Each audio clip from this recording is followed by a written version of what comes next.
Very good. And so, Micah, we are glad to have you here tonight. Welcome to the At the Net podcast. AJ and I are really looking forward to spending the next few 3 or 4 or 5 or 6 hours, right? Maybe. Sure, I got nothing better to do. She's ready for it. I'm ready. Clearly ready. Look at that smile. She's confident and ready. I love it. She's ready to go. Thank you for having me. It's such a pleasure. Yeah, no, we've known about you for a long time, and have the chance now to talk to you, and especially get to know you and about your career and what you got going on currently as well, and getting your thoughts on the great game, and it's gonna be a lot of fun. So appreciate it once again. Join us here on the podcast, right, AJ? You bet. Yeah. So folks at home, we're gonna go through 3 sets as usual. First set will be Meike Babel's background in tennis. Second set we'll get into current projects and future projects, and then in the third set we'll just kind of let the hair down and have a great time talking rock and roll, film, social, and really get to not just what Meike does, but who she is a bit too. So that's maybe kind of maybe David Hasselhoff. Maybe we'll talk some David Hasselhoff, because I've heard he's big in Germany. That ages both of us. That ages both, all of us. No, I won't do that. I just we know Dirk Nowitzki, a local German basketball player. That was his number one. I think I was listening to the radio one time. They said Dirk was on. He said he loved David Hasselhoff, and we were all sitting there going, David Hasselhoff. And it's like this funny callback to one of certainly my favorite SNL cast members, Norm Macdonald, who always says, which goes to prove my point that I always say, Germans love David Hasselhoff. He must have said it 50 times. Hoff is boss. I was barely born when that happened, so I claim innocence. I was not very, He played the fifth, if you're an American. Yeah. She's a generation younger than us, CB. So, Micah, tell us, you grew up in the 80s, really, in Germany as a junior player. Certainly 3 of my favorites in the history of tennis, Michael Stich, Boris Becker, Steffi Graf, came out of your country and probably formed the way you play tennis. Tell us about you getting started in the great game of tennis back in Deutschland. So both of my parents played. Yeah. And I think I was just one of, my dad was a coach, but I was never pushed into it. But basically back in the day, it was, okay, one parent took my brother and the other took me when they were playing matches or going to practice or something. So I grew up on the tennis court basically. And then of course, with my dad being a coach, but it was very different than what it was now. I mean, you could leave your kid just running around in the club. And I was told, I have no recollection of that, that apparently some of the older kids just played with the younger ones. It was kind of a super community thing. And they started just teaching us, sort of. And then I hung out with the older kids and I wanted to play tennis. And apparently at some point, I may have borrowed a racket.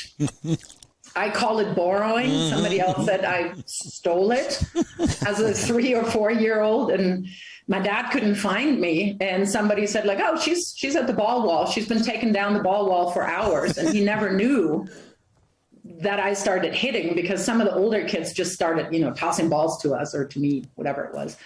And the rest is history, as they say. That is the most organic, free range origin story I've ever heard. And speaking of free range, I bet your papa taught you the one-handed backhand early, huh? Well, actually, believe it or not, I was a two-hander. Oh, you were? One guy in our club had a fantastic one-hander, and my dad always looked at my grips to make sure that I have proper grips. Yeah. And so I want to hit the backhand like Michael. And he goes, okay. So I switched when I think I was 11 or 12. Total catastrophe in the beginning, but I'm glad that I made the switch because that's absolutely my favorite shot. Yeah, it still is beautiful when you do. Oh, your forehand's great too. Your volleys are great. I haven't seen your serve. Yeah, I haven't seen your serve, but I bet it's still awesome. Not as good. That's the shoulder. It was the shoulder. I don't serve a whole lot anymore. That's why I haven't seen you serve, but I certainly saw you serve. I think 96 or 97 U.S. Open, and in the day, yeah. You're a baller, and you're on the tall side, and you use the body awfully well. We'll talk a little bit about the body, but also the mind a bit later. But tell us about your transition from cute little 3-year-old taking down a wall to and stealing borrowing rackets, borrowing, appropriating equipment from others. But I thought I put it back where I found it. That's what I was taught. Of course. You probably even slept with it. But tell us about your journey into junior tennis and top European junior tennis, and then straight to pros. Tell us about that journey. I was never one of the best juniors, really, neither in whether it was county then or state or then in Germany, because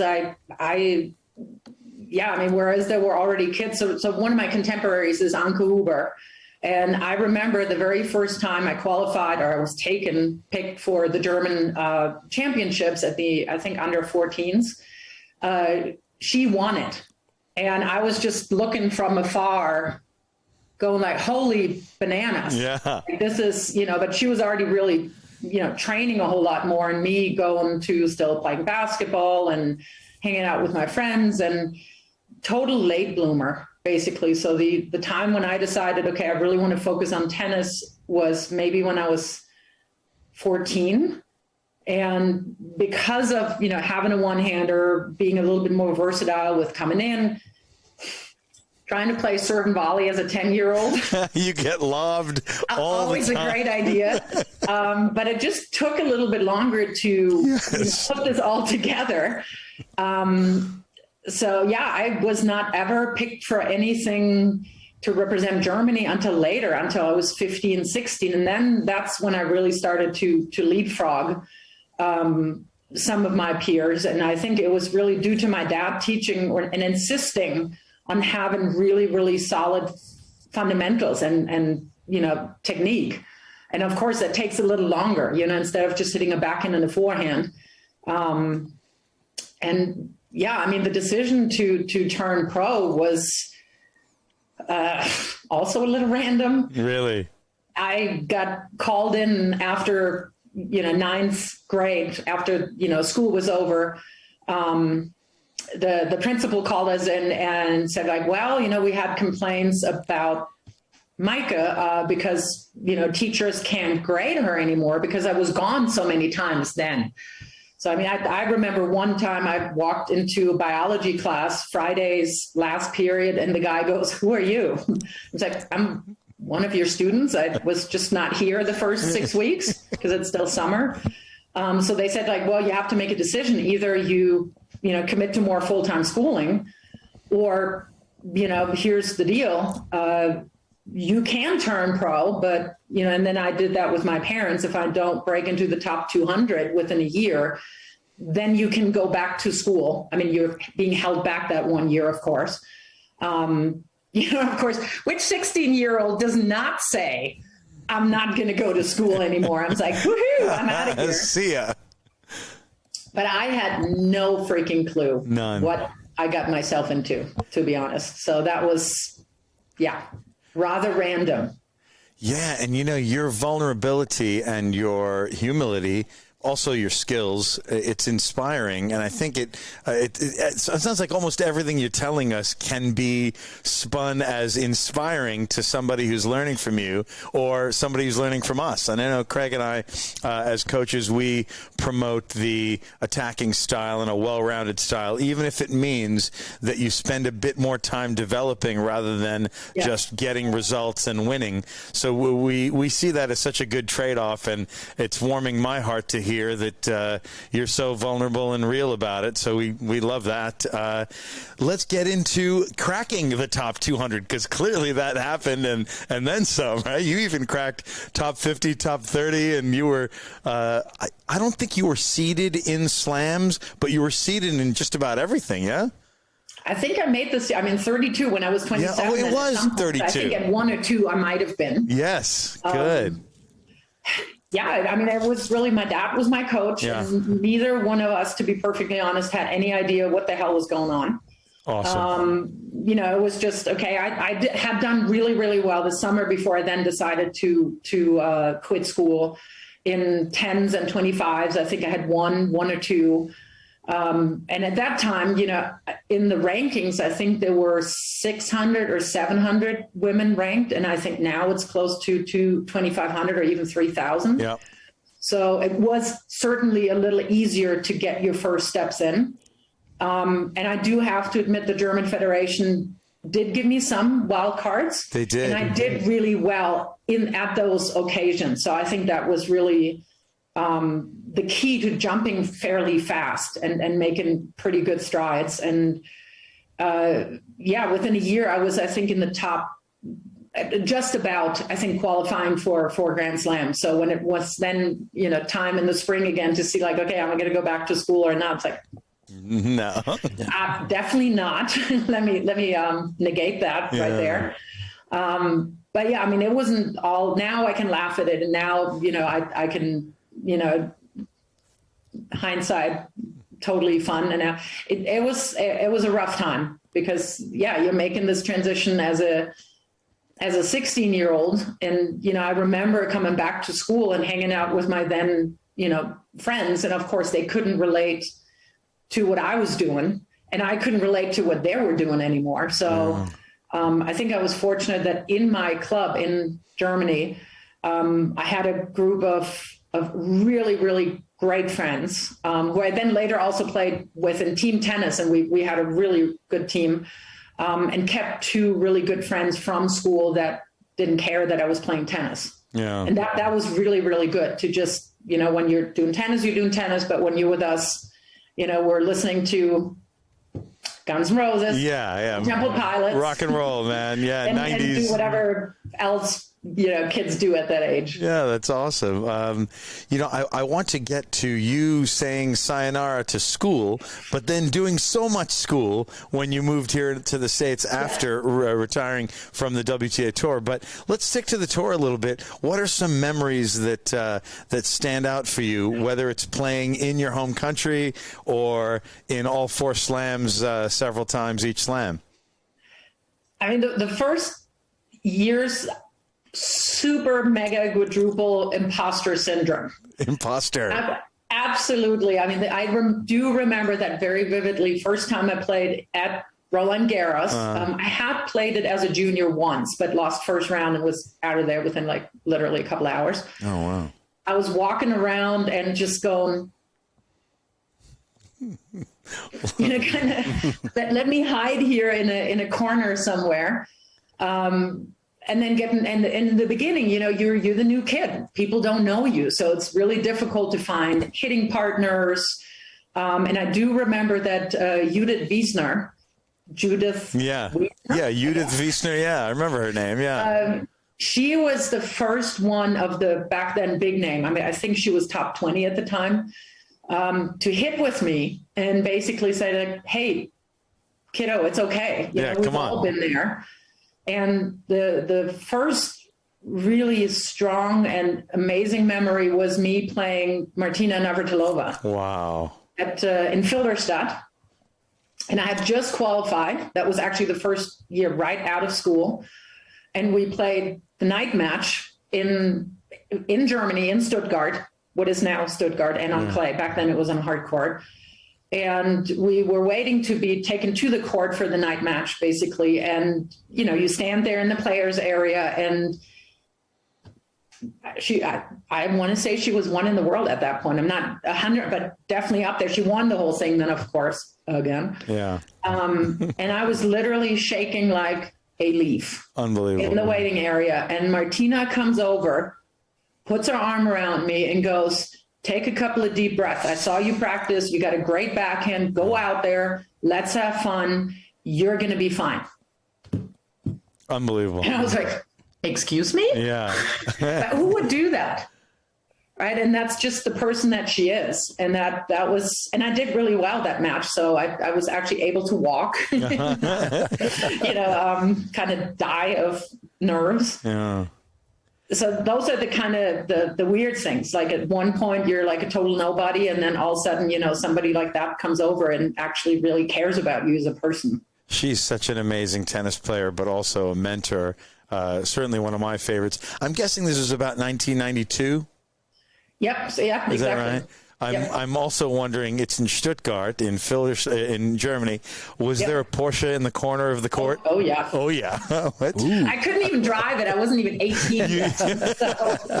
So we certainly know Martina would have driven it well. That is She did win it that year again. So she I not think only- she has like 5 or 6 of those. She not only owns many, she drives a manual and drives well. That lady is a remarkable driver, not just a player.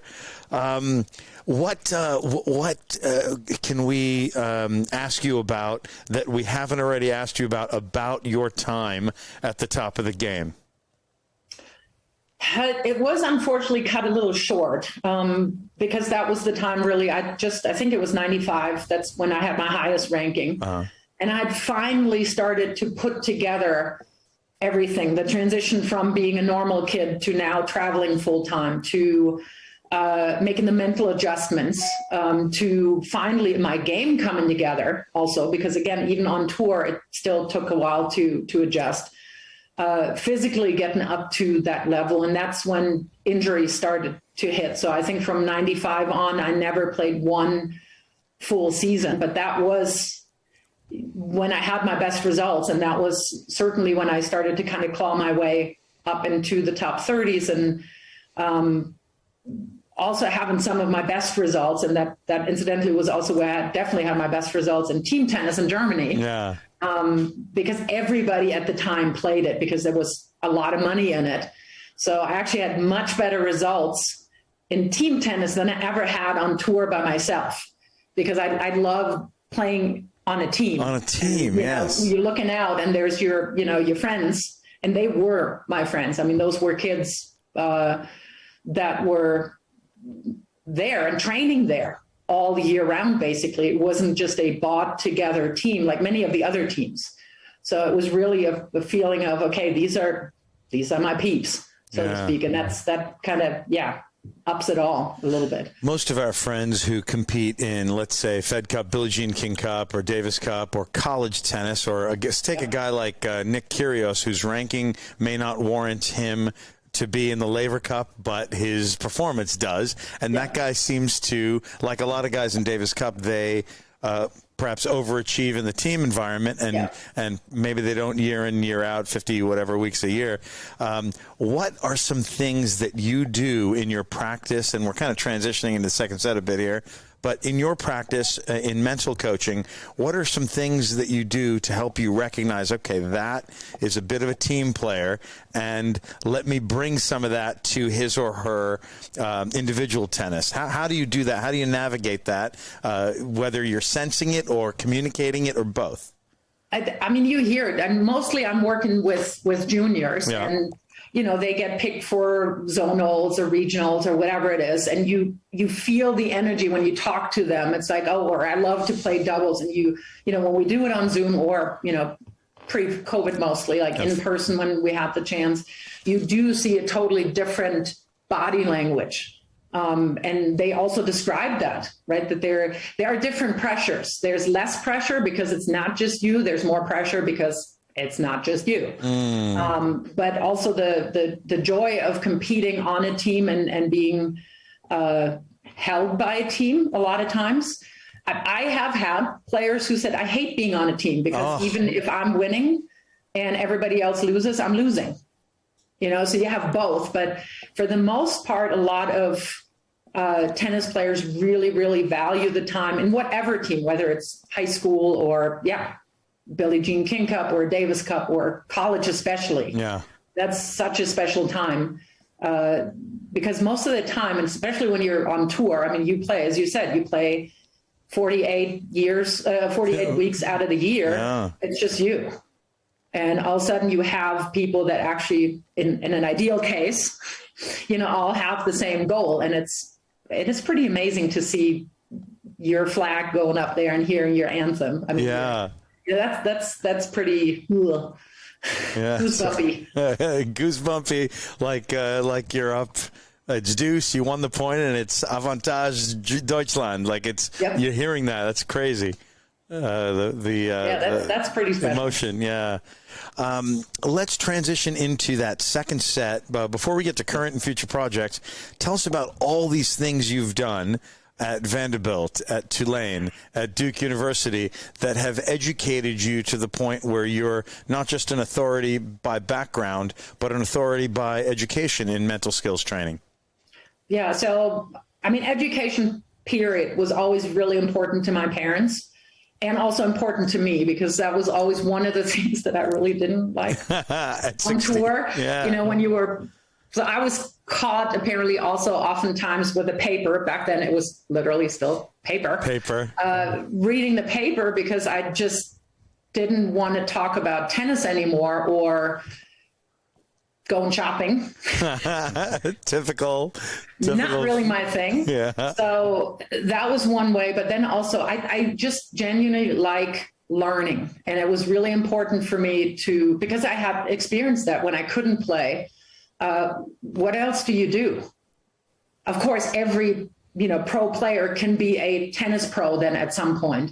But I didn't necessarily think that's really what I wanted to do. So getting a degree was really important to me. And then when I did retire, I knew, because a lot of Europeans, a lot of my friends had actually played college here in the US. Mm-hmm.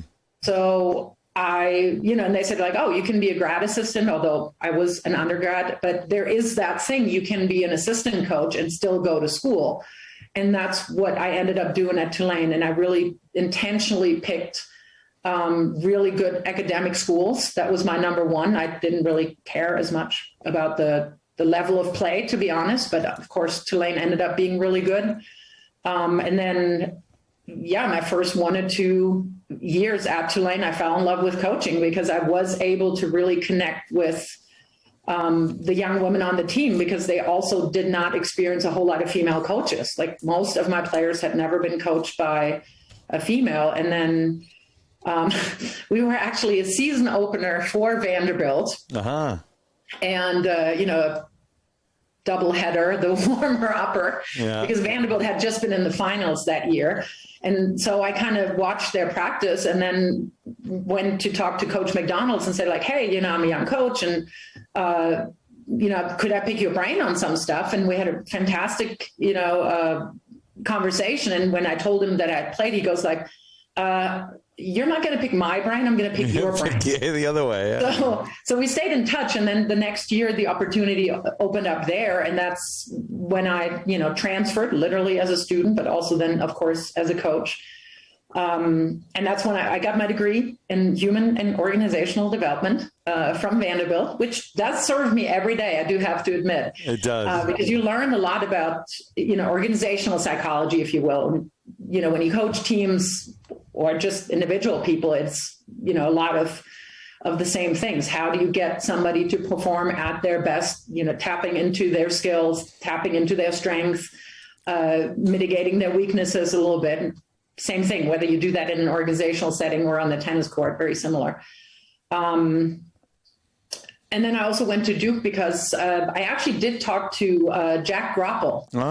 And I asked him, like, do you think I should go to grad school and get a degree in sports psychology? And he just, listened and said, like, you know what? You've done all this. Like what you would learn sitting in a chair, you have done. So that is not anything that anybody can teach you, because there is no Martina Navratilova as your professor.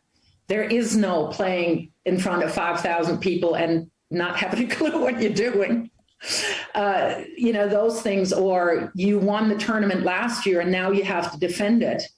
Or as you said earlier with the golfing, you're up, far ahead and all of a sudden all these things come into your head. Don't go to school. You have this. Try to find a framework. And I did go to Dr. Lurs, to the Human Performance Institute, and then also to Duke, because they, the professional training I got there is basically in behavior modification. And whether you do that in a health setting or you do that on the court, you're breaking habits, you're building new habits, you're building, reframing new thoughts, basically reframing thoughts. And that's the same whether you have issues with, there's 15 donuts sitting there and you want to grab the next donut, or you want to throw your racket. It's a learned behavior in a way. And how can you replace that? So I think that served me really, really well. And I'm really happy that I did go that way. Yes, I cannot call myself sports psychologist. That's why I call myself, mental skills, expert, whatever you want to call me, specialist. But yeah, that's my learning. And I continue learning and studying because it's just fun. I don't want to be stagnant. Well, names like Jim Laird, Jack Groppel, and Martina Navratilova, these are tremendous professors you've had, and I know for a fact they are all very, very proud of the work you've done. Coming from a kid who's vulnerable, didn't know what she was doing, threw a few rackets, maybe had a donut here and there. Two or three. That's it. Per month. Yeah. 2 or 3 per month. So you've come such a long way, and we're intrigued by the progress. And you talked a little bit of before we do that, Craig, what are some questions from the crowd? I want you to relate a few as we go into current projects and then future projects. One of our favorite listeners, Nick Smith. Oh yeah, love that guy. How do you feel Navratilova Graf would play in today's game? How do you feel that they would do? And then I'll ask a follow-up after that. Yeah, good. I don't know if you've seen the videos, but Steffi is still involved, I think, with what's called the Adidas team. Yeah. Sort of. And the most recent videos, if you see them hitting with Angie Kerber or Andrea Petkovic, she would still be up there. Really? I mean, the footwork that she has, the athleticism that she has, would she be vulnerable maybe a little bit more because serves have gotten a lot bigger since I played on the backhand with that slice. But I think she'd still be up there. I think Martina would probably struggle a little bit more because hers was really just the whatever was yellow and flying, I'm coming in. I'm going. And just with the power that's there now, she would probably struggle a little bit more. But then she's also a teens older than Steffi. But I would never say that Steffi has no chance. I mean, that woman is, I've played her twice in doubles and got passed by backhand slices because they were so freaking fast.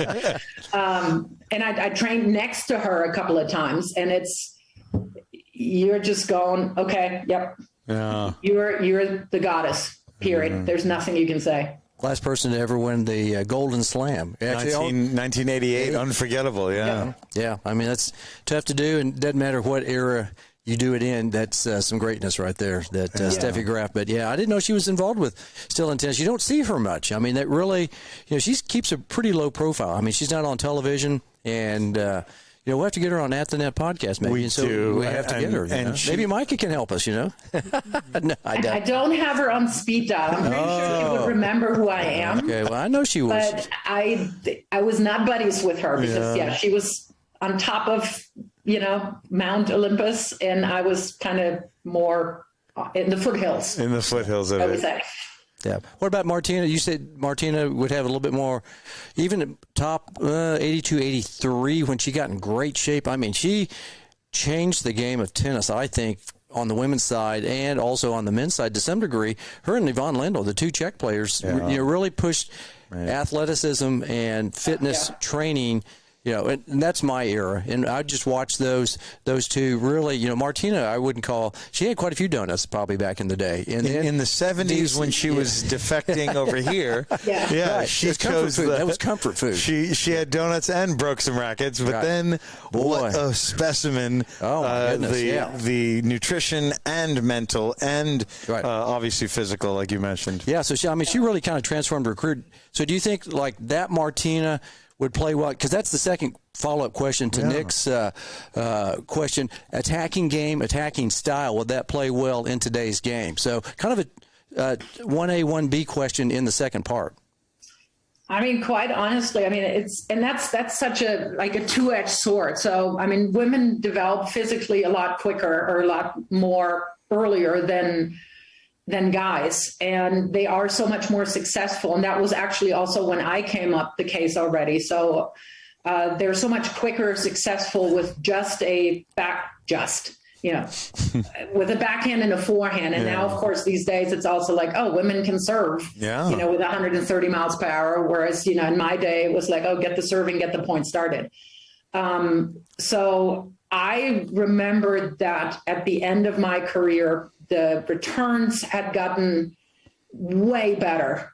The serves had gotten way better. I mean, I started in 91, turned pro in 91, and then I retired in 2000. And all of a sudden you have the Williams sisters, you have Natasha Petrova, you have Safina, you have Kim Clijsters, and whereas taking the ball early, that started coming up a little bit, especially with hardcourt players. But, here's little Meike grown up on clay, 18 feet behind the baseline.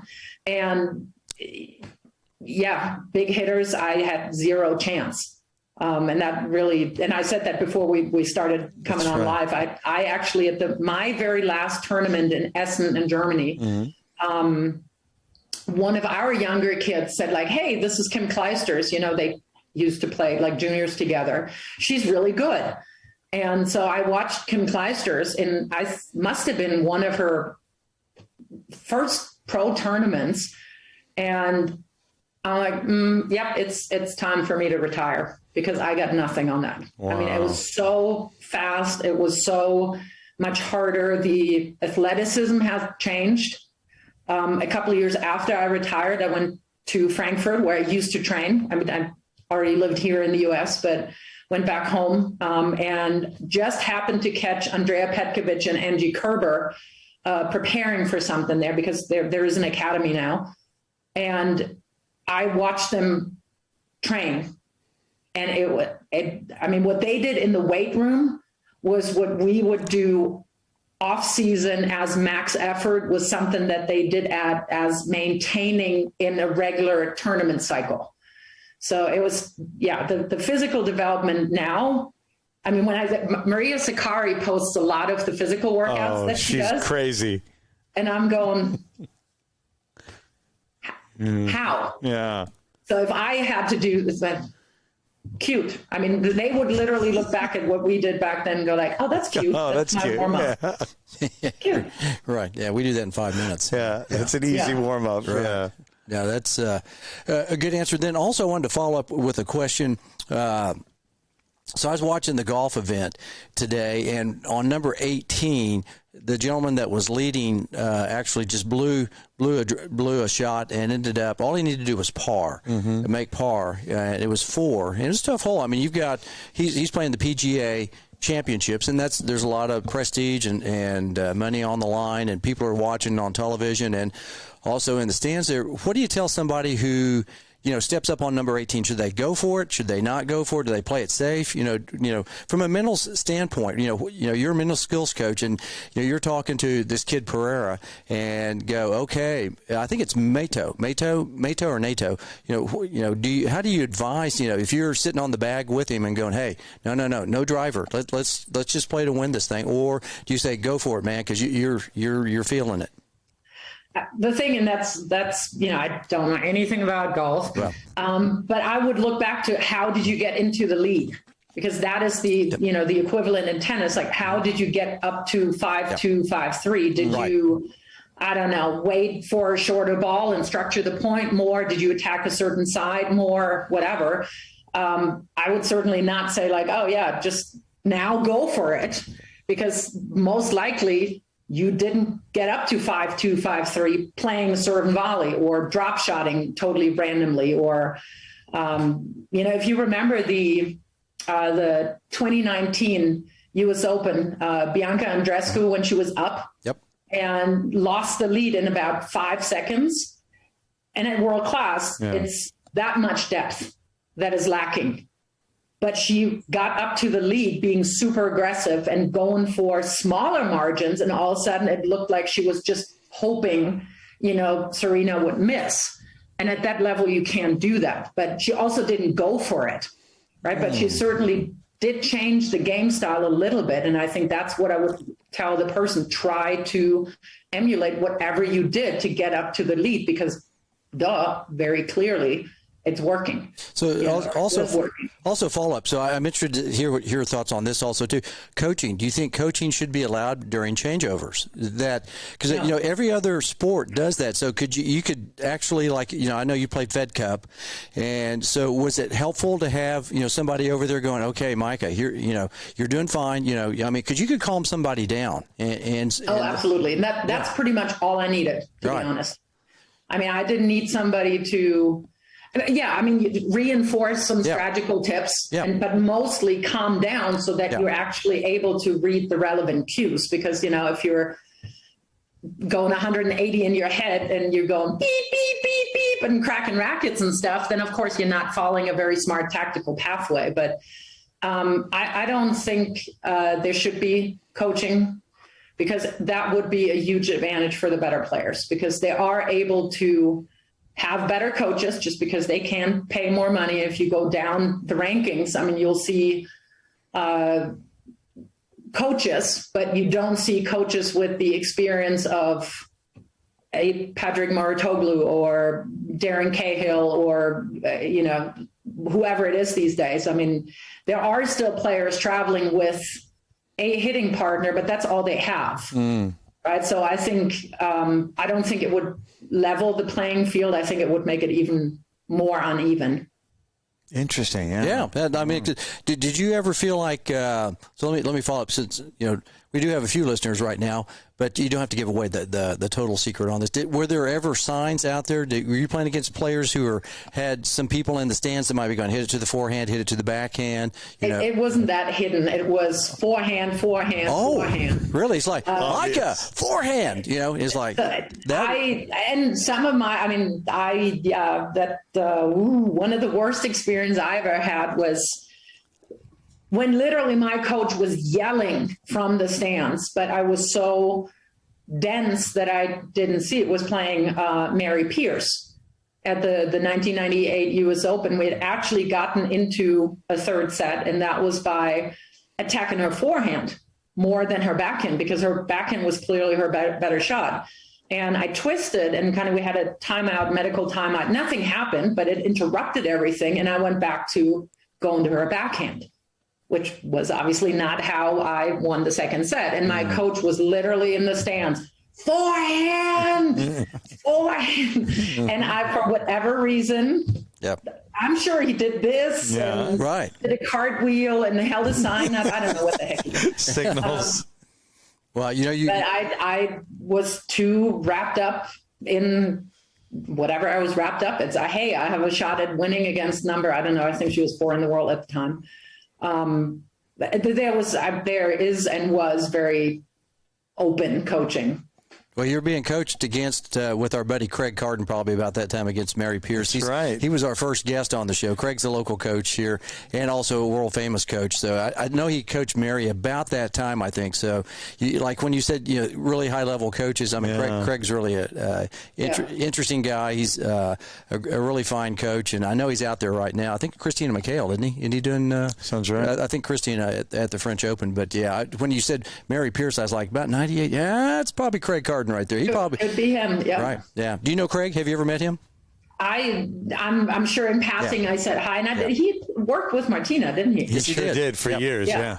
Yep. So but again, Mount Olympus, foothills, so different tour almost. Right. Yeah. Well, good answer about coaching. I just had a curiosity. I'd never played at that level, and I figured that you hear people talking about stuff, and I know that on the women's tour you can get one visit, I believe, a set. Is that correct in WTA still at this time? Or? I'm not sure if they. I mean, on that one, actually, to be honest, you probably know better. I think they had that for a while, but then it stopped. And I sometimes when I was, I'm watching a lot more tennis now, and Ash Barty, why? I can totally understand. But I mean, when she started coming up again, I really started watching again because I love her game. Love it. But when I watched it, sometimes I wasn't sure if it was helpful. because you could see it in the body language. I mean, especially when, you sit there and the coach gets like this close into your face and leans over you and bombards you with like 90 seconds worth of stuff, and you see the person pulling back, then I'm going, not so sure if it wouldn't have been better to just sit there, here's the water bottle, take a couple of deep breaths. What do you think? Micah, to your point, Craig has, I'm going to ask him, what is the funniest moment in coaching history that's televised? Oh, yeah. Give me your favorite one, buddy. That's Dmitry Tursunov going down to talk with Arina Sabalenka and said not one word. Yep. Quiet. All 60 seconds, he was just sitting there looking at her, and she was just... Yep. And then they were dead laughing on Tennis Channel. This couple of years ago, they were going, okay, is he going to say anything? And then she's going to say anything, and then time's up, time. And then he just walks off, and they just died laughing. I don't know who was commentating, but they were just sitting there going, wow, whatever that was interesting. That was effective. Telepathic coaching, that's the latest thing. Right. I think that we're just way ahead of that time. Okay, it's ESP, extrasensory perception. No. Telepathically, we're talking, so... That was funny, and I'm sure you probably saw it, or at least seen the clip of it. Hilarious. Yeah, I didn't see that one. I think I read about that, but there were other instances where I really think, dude, and mostly it's dudes. It is, usually, yeah. I think, now is a fantastic time to just be quiet. Yeah. And that's, you have to know that as a coach. And there was I think that was with the WTCA when Sandra Zaniewska was out on court with Petra Martic when she was still coaching her. They had a fantastic exchange, and it was really about, what do you feel right now? What is going on with you right now? Because it's so different from what we see on the outside with what's going on with the player. And I thought that was really, really insightful from Sandra to just ask the questions that she asked, and by result, it paid off. So I thought that was really cool. You made a offhanded comment that I think meant something. You said, it's dude, and you said it's quite a few dudes. How are there not as many women yet? And I realize things are shifting, which is a good thing. But how is that possible? And you're such an advocate for women's tennis in general, LGBTQ in general. That's how we kind of got to know each other on a USPTA Zoom. Tell us about some of your efforts and maybe some of the ways to dispel some of these biases. So the first thing, and I do get that. You do. I mean, if you're in a on a lower level and you don't have as much money to travel with a hitting partner, it would be, you would need a Steffi Graf right now to be able to hit with you at the level that you see every day. So that's, of course, why, many, former players, male players go into coaching, because the sentiment is, I can always hit with you. I see. And that is very true. Yeah. I mean, that is, if I were to, 2014, I went to Vanderbilt and we did some mental skills work, and Astra Sharma, who is now, at world level. Australian. And Fernanda Contreras, which is freaking awesome. She's another one-hander, isn't she? University, I think lives in Austin. We've been there for one of her tournaments, Yep, and she just qualified. So there's two Vandy players, and I asked to hit a couple of balls with them, and Astra was hitting first serves, and I was like, oh, that's cute on my part, because I could volley with them. Yeah. But I couldn't play points with them anymore because they're just too good. So I can give them my knowledge of everything else, but the day-to-day work in hitting, that's really difficult to do at the level. So that's the first thing, really. I think a lot of women are choosing, families, and it's still, of course, more okay for a guy to bring his wife and the kids rather than, somebody like Tatiana Maria, or of course Serena, or, Victoria Azarenka, who have kids and then come back. We don't really do a great job. I mean, that's one of the reasons why I'm in the D&I committee on the USPTA, also the USTA, in attracting women as coaches, because we get put into the Pee Wee programs. Yeah. We get put with the beginner adults, and it takes somebody like me to be top 30 to actually get to the high performance male clinics. Whereas any other D1 female coach could work with them, but a lot of club owners see that as the bias. Oh, they can't coach men. And of course I can coach men. I may not be able to hit with them anymore, but I still know the game, of course. So that's, somebody with my background has a much easier time to convince people. But I've had guys tell me in the face, I can't learn anything from a woman. Really? And I'm like, okay, sure. That's interesting. Speaking of the male-female dynamic, we've got a great question in from Nick Smith about what your feeling is about women playing 3 out of 5. And my two favorites, Steffi and Martina, played each other in a 3 out of 5 once. So let that frame your answer. I don't know. I would be hesitant. I mean, me at that time, heck no. No thanks. Huh? I mean, that's no way. I'm physically not trained to do that. And now for the, women still have to play so much catch up because we did not have the opportunities over generations to be trained in the way that males have had the opportunities for gazillion years. Tennis, I think, is the fastest sport to catch up. Because, we had that exposure, right? I mean, look at TV coverage. I mean, I do remember there was women's tennis on TV in Germany in the 80s. But now look at when did women's soccer, women's volleyball, women's whatever come on, maybe in the last 5-6 years. So the investment, the investment in women's sport is still, I think, so far behind that now for the last 20 years, women have trained to play 2 out of 3. I think it would, to my mind, I don't necessarily think it would be the smartest. It would still take another 10, 15 years until women have been trained.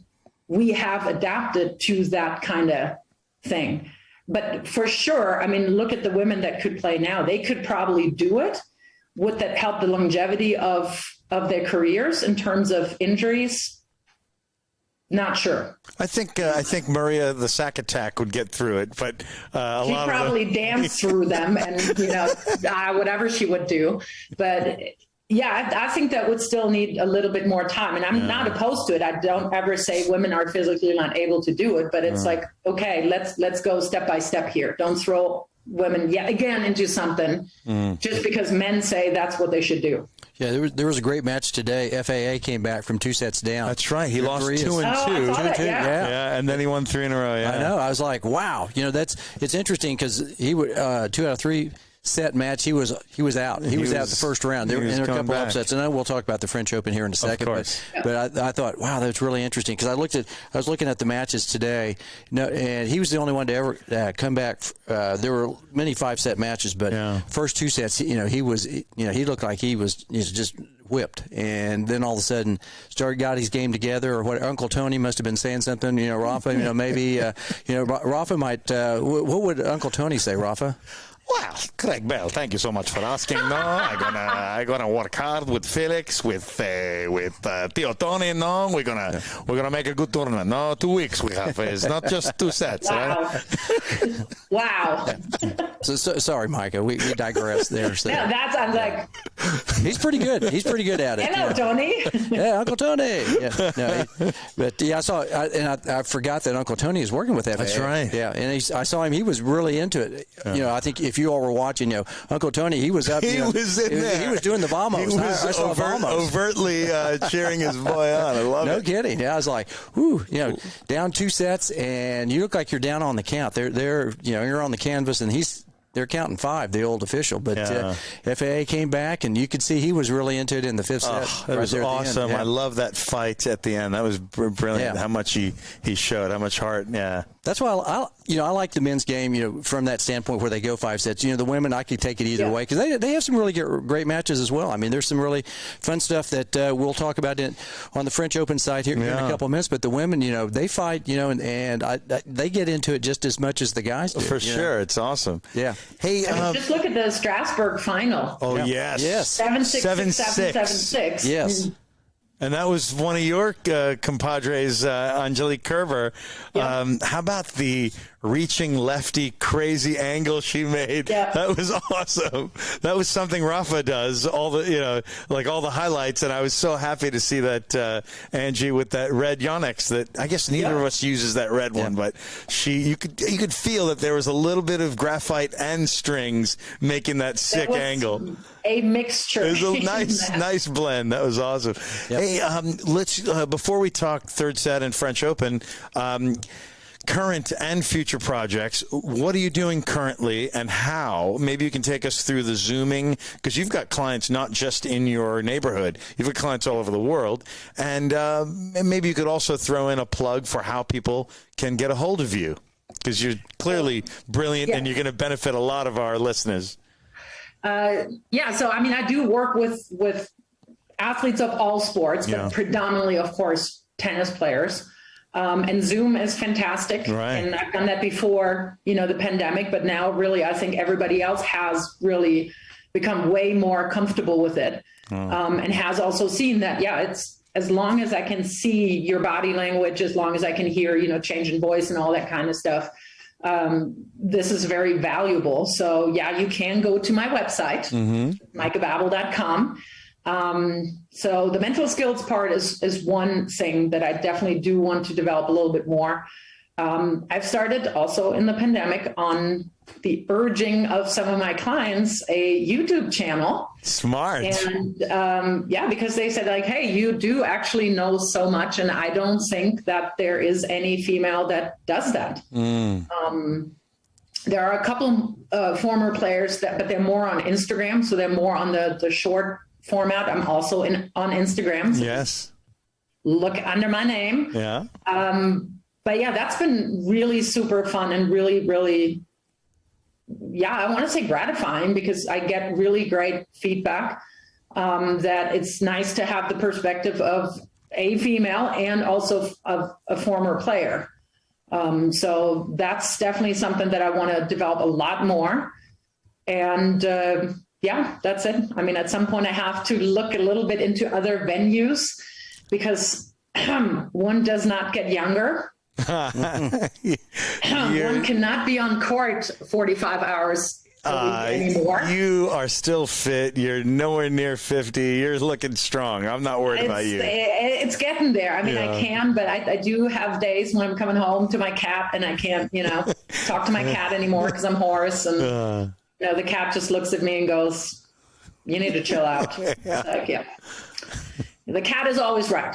Yeah, the cat knows. I know you mentioned the cat is a part of the family. I'm looking forward to a cameo from the cat at some point this evening.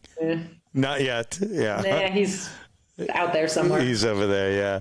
Well, if you'd like, CB, should we go to a French Open segment or a little Roland Garros, and then we go third set? What do you think? Yeah, that'd be great. Yeah. I was sitting here trying to do some stuff over on YONEX. Oh, good, too. good. So I was That's right. posting some stuff in there, because since she with YONEX, then I thought I would post something in there, try to see if we can get some of our fellow YONEX folks into the conversation as well. But let's talk a little French Open. Let me get back over here to. I was looking actually at some of the matches today. Garbiñe unfortunately bit the dust. Muguruza with a couple upsets. Kaya Kanepi. You mentioned a couple of great German names like Andrea Petkovic, who's still in the draw. Kerber seeded number 21. I think you mentioned Bibi Andreescu also. I always admire her game. Tell us who some of your favorites are, not necessarily your predictions and picks, because that's always interesting too from a former player, but give us the emotional side. Like, who are you backing in here?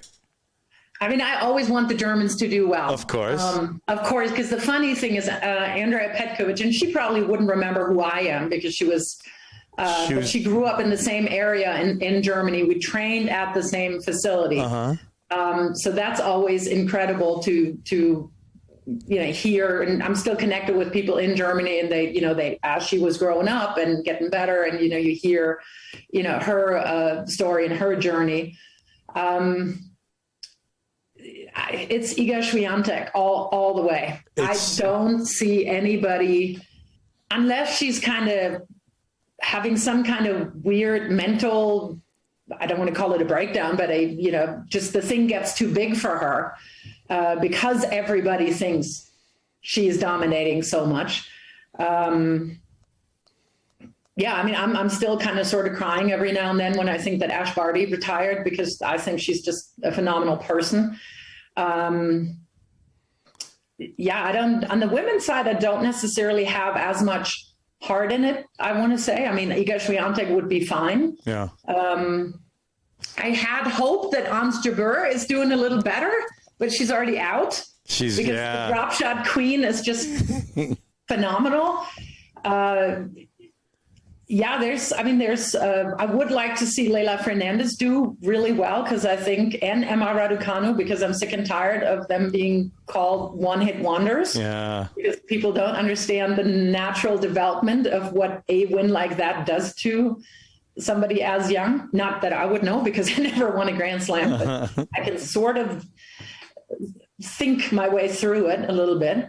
But on the men's side, I would love to see Rafa win it one more time. Oh, that was Craig's. Because he's every time in German, you say every time somebody says something, it has hand and feet. It's substantial. It makes sense. It's coming from the heart. A lot of time it's very passionate and compassionate. And he's just a class act. So I think that's really why I would love for him to do it one more time. Love it. That was actually Craig's pick on our Wednesday night show when we. Until proven otherwise, El Toro gets my vote, and I know he has a foot injury, but and Alcaraz is. It's Paris. Yeah, it's Paris. It's a whole different game. Nothing matters. It's red dirt in Paris. The guy literally can play with crutches. Yeah. Oh, yeah. And he'd still be a contender. No, I agree 1,000% on that, because I just don't. 13 in a row, and he had a couple losses, but 13 total. 13 total, I know, but he's in a row. I had to sneak, because in 2009 Roger did grab one. Yeah. And Novak a couple in Novak too. twice, But, and Stan, 2015. Right. That's one of my favorites there, Stanley. He's got a lot, though. Yeah, I mean, he's one of those guys that. Yeah, that's so long. It seems like a lifetime ago, yeah. Yeah, I know. And I love Roger. Roger's my favorite, but he hasn't beaten El Toro at Paris. That's on hard courts, sure, but not like Micah said. It's Paris, the red clay. Yeah. Even when Rafa gets tan, his skin resembles the clay. Like he's so perfect for that place, And I think, I don't know, social media now, of course, is everywhere. And there's, people post like from the stands when he's practicing and center court is full. Yeah, it's packed. It's 12,000 people. He comes out on the court and the crowd starts chanting Rafa. Yeah. And I think that's also something that's just, can you imagine that? You're going out to hit tennis balls to practice. Yeah. And people are like, there's however many that stadium seats. It's full. It's packed. 15,000 people watching you practice hit a couple of balls. Isn't that amazing? So, another question: do you think Serena will come back? I would love for her to do it. Oh yeah, because I think she's just such an incredible leader. I mean, it's just what the woman Serena Williams has done for women. That's why I want her back. I honestly, I'm not quite caught up on, is she injured or is she starting to kind of veer off in other, but I think it's an injury still. But I'm seeing a lot of other things that she's doing. Yeah. But yeah, I would love for her to come back, because she's, as Rafa, you can't ever count her out. Yeah, she's happy on commercials a lot. She's all over the place. She looks pretty fit on the Ubrelvy commercial. I know she's making some checks, endorsing Budweiser or whatever it was. That's the other.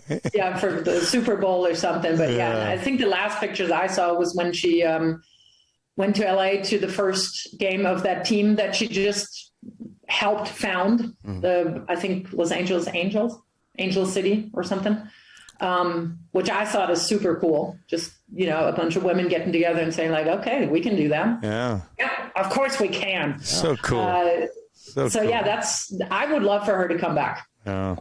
So who are you picking? Did you say for the French, for the women? Did you say? For the women, it's Iga Swiatek. Iga. Yeah. Sorry, I was over pushing a few buttons there. I thought I heard that, but so who do you think she's playing in the finals? You think that, does it matter? I haven't looked as closly at the draw, but I don't see Krejcikova making it through because she just hasn't played enough. No. With her, I think it's elbow, something.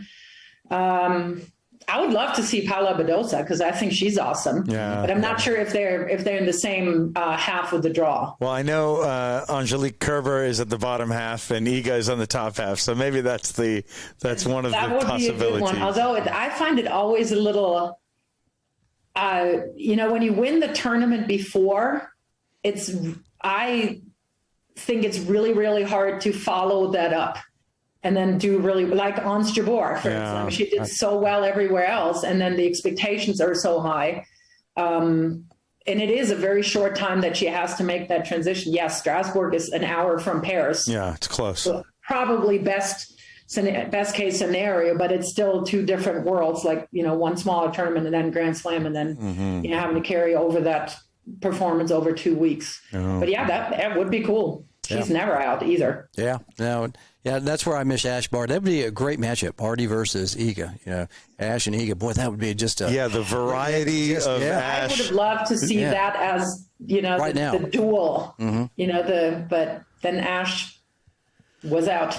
Do you think she? I totally get that. Yeah. Do you think she got tired just traveling the world? I mean, at COVID the last couple of years, I know she was out for like 8 or 9 months and couldn't get back home after, for various reasons. You think she just got tired mentally and just said, that's out. That's enough. I think exactly what she said is absolutely true. And the thing is, I think again, people don't understand. It's like, it's one thing to be a tennis pro, but it's yet another to be a tennis pro from Australia. Yeah, that's the travel. So compare me with that. I was in Frankfurt. And, you have the European season, you have, Paris, you have Wimbledon. So you play for 2-3 months and I could always go home. Yeah. But Australians, basically, they have 4 weeks in the summer, their summer there. And then they don't go home. They literally travel 11 months out of the year, never going back home. And when you're as good as Ash Barty, you do that when you're 11, 12 years old, because she won Junior Wimbledon, I think, when she was 15. Yeah. So you are already traveling full time. And when you're from Australia, you never go home. And if I understand that correctly, she is really, really very strongly connected to her family. And I totally get it. Yeah. I mean, personally, I'm just like, Ash, why? What a fantastic Roland Garros final that could have been is Iga. Of course, Krejcikova won the last one. Ash won the one before that Iga won. So that trio getting together would have been magical. Even though Krejcikova has a little injury or is coming in with fewer matches. But Ash versus Iga. Maybe it happens one day, or maybe Ash chooses to dominate golf one day or something else. I don't know. She can do underwater basket weaving, including in chess or whatever. She can do whatever she wants. She's great. She's the best. Yeah. I mean, she's just a phenomenal athlete. I mean, I know nothing about cricket, but going from playing tennis to half professional in another sport within a year, you're a pretty darn good athlete. What an athlete and what a mind on that young woman. Yeah, amazing lady. So as we were talking, something sparked my interest in, especially from a mental standpoint. Is it, and you've been on the tour for a number of years, is it mentally tougher or is it physically tougher? Which of the two is tougher to come through, the physical side of it? Because there's obviously injuries involved, but at the same time, is it more mental once you get to that level? I think a lot of it has changed, to be honest, because yes, we do have higher prize money now. And I think you can afford to travel with a better team that also includes not just a coach, right? It can be, Iga Swiatek travels with a sports psychologist, which I think is phenomenal because it just destigmatizes that whole thing. So I think if you're able to, assemble a really good team that also gets you as a person, and you're not just a cash cow, then I think it becomes mentally a lot easier. But it is absolutely a strain to be away from home, from family, from friends, from school, from whatever it was that you did before. Yeah. Physically, that was too much for me. I mean, that was really the reason why I had to stop, because I was injured all the time. It can be grueling both ways. I almost want to say mentally a little bit more, which then also, of course, affects your body, because it is such a weird lifestyle.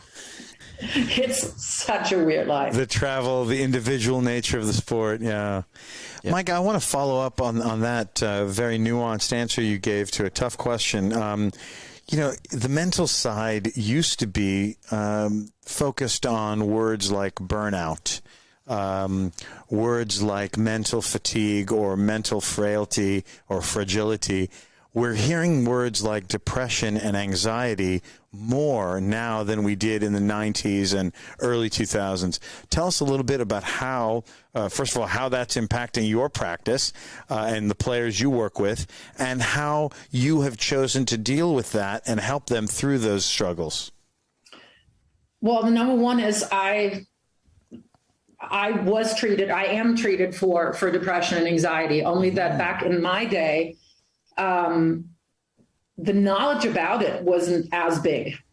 So anxiety and depression have been in high-level sports, in any sport, at the highest level always. So that's a given. It's just, it could not be necessarily diagnosed as much. And I didn't know that. I mean, I know when I played, I had days when I couldn't get out of bed. Wow. I got out of bed because, okay, that's what you know, suck it up. You know, that's what, you know, that's what you tell yourself at some point too, because that's what you have to do. It's your job. I think since Naomi Osaka and Simone Biles and, you know, Michael Phelps and other athletes have started to talk about, I think also the knowledge has become a lot more widespread that, you know, you can't snap out of that. I was only diagnosed then after my career, and only also because somebody really smart, really compassionate said, hey, Meike, I noticed that some of your behaviors have changed. I noticed that this, that, and the other. And would you be open to talking to somebody about it? And then in retrospect, you get diagnosed with it. You learn that basically you've had depression pretty much your entire adult life, which for me started pretty early at 15, 16 when I turned pro. You go like, holy, I know I can't swear, I think. Yeah. You can say Scheiße if you say in German. That's good. Scheiße nochmal. It would have been great had I, you know, had gotten the help that I get now. Yeah. And because I know that, I know the signs, and not all of them, but I have lived through them. Of course, when now, you know, you talk to people, I have a much clearer knowledge, and I listen very, very carefully. And thankfully, the WTA is doing a much, much better job. I think the ATP, I would assume as well, with having counselors available, with having screenings, with working with players, with acknowledging it. Because, when I played, it was, you know, it was called mental toughness, and the opposite is mental weakness. Yeah. You know, and of course, you're not admitting that. And it's, I mean, if you read the statistics in every sport, it's there. More people are seeking help. I think we still have a ton of work to do with that. But what I try to, when you know, somebody has, you know, issues with depression or anxiety, what I try to tell them is just, I'm the first step. I can tell you it's normal. This can happen, but you need to get professional help. Because I'm not trained to do that. I can get you the help. I can work with you to find what you need. But, you know, that's just one part of being human. And I think we live in really scheiße times. That there are many reasons for depression and anxiety. So, as I said, I mean, the life of a professional athlete is really weird. And, take all the help that you can get. So from a wiser, you know, more, I shouldn't say older, but experienced. But experienced, sure, yeah. experienced Meike Babel. Chronologically advanced perspective. There you go. Okay. What do you tell a younger Meike Babel when she's now maybe 20, 30 years later? You've obviously had the experience now. What would you do a few things differently? As far as I would do so many things differently. You would, huh? Tell us a couple. I would do so many things differently. Yeah, give us a couple nuggets, please. Yeah, please. I'm interested. I would have told myself, chill the out. Yeah.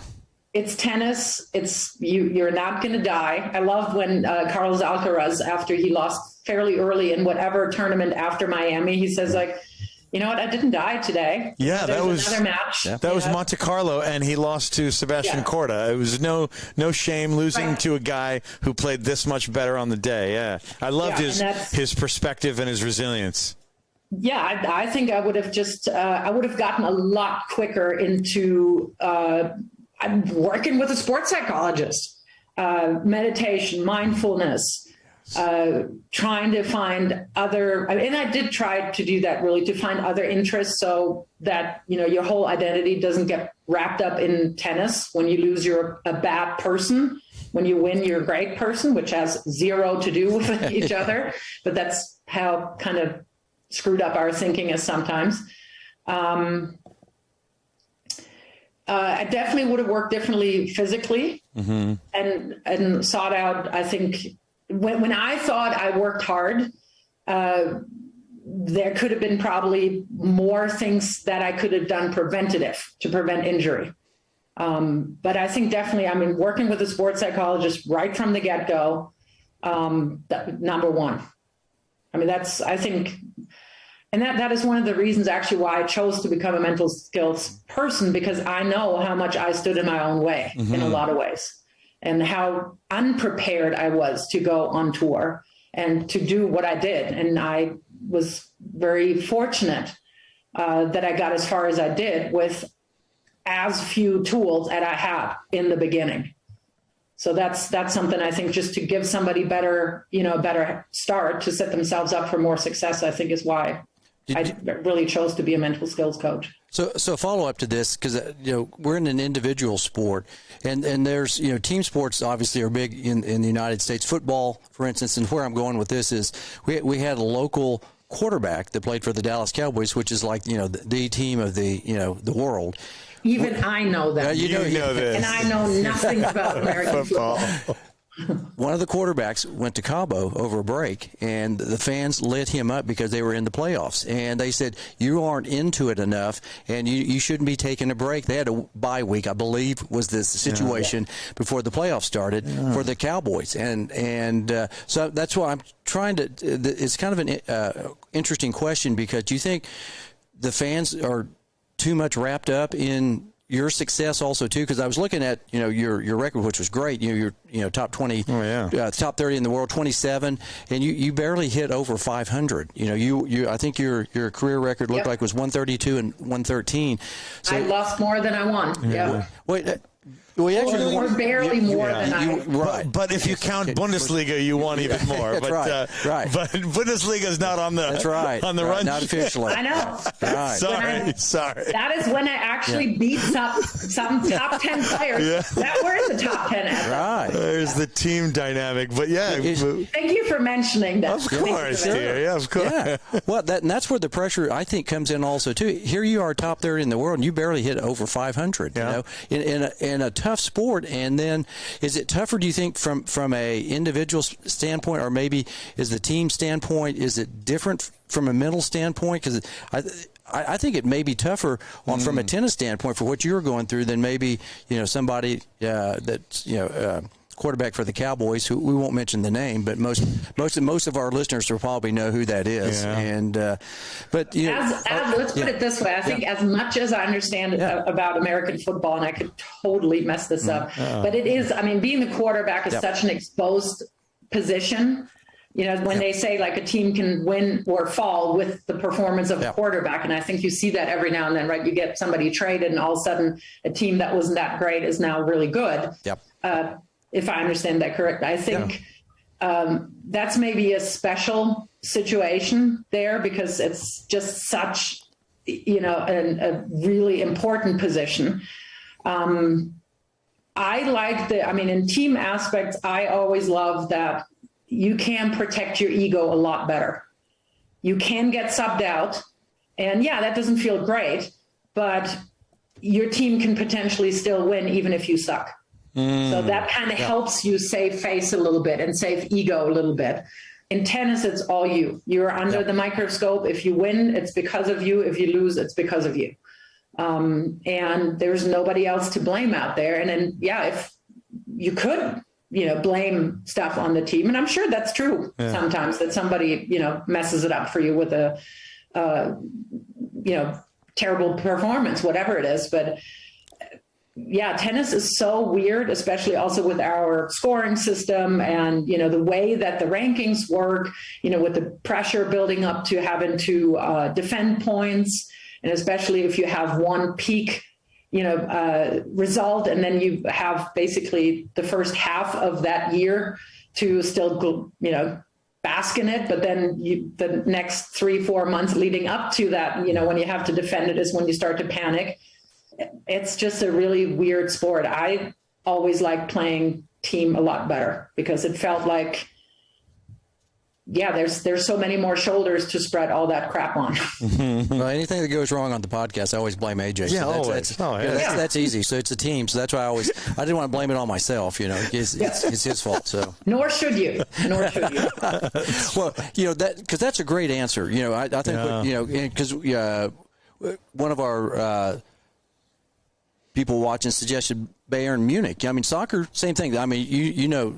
That's a huge sport over in Germany. I think people live and breathe and die, German football as much as we do probably American football over in this country. Absolutely. Yep. And so there's probably those who have struggled maybe over and didn't, maybe they went on vacation over to, Paris, and then all of a sudden, people are like, hey, come on, what are you doing? You need to be home practicing kicking, goals or whatever. Focus. Like you're not focused enough. So that's. I think, wasn't it Winston Churchill who said, if you're not in the arena with me, then I don't care what you say? Something like along the lines. Something like that. Yeah, you're correct. So that's.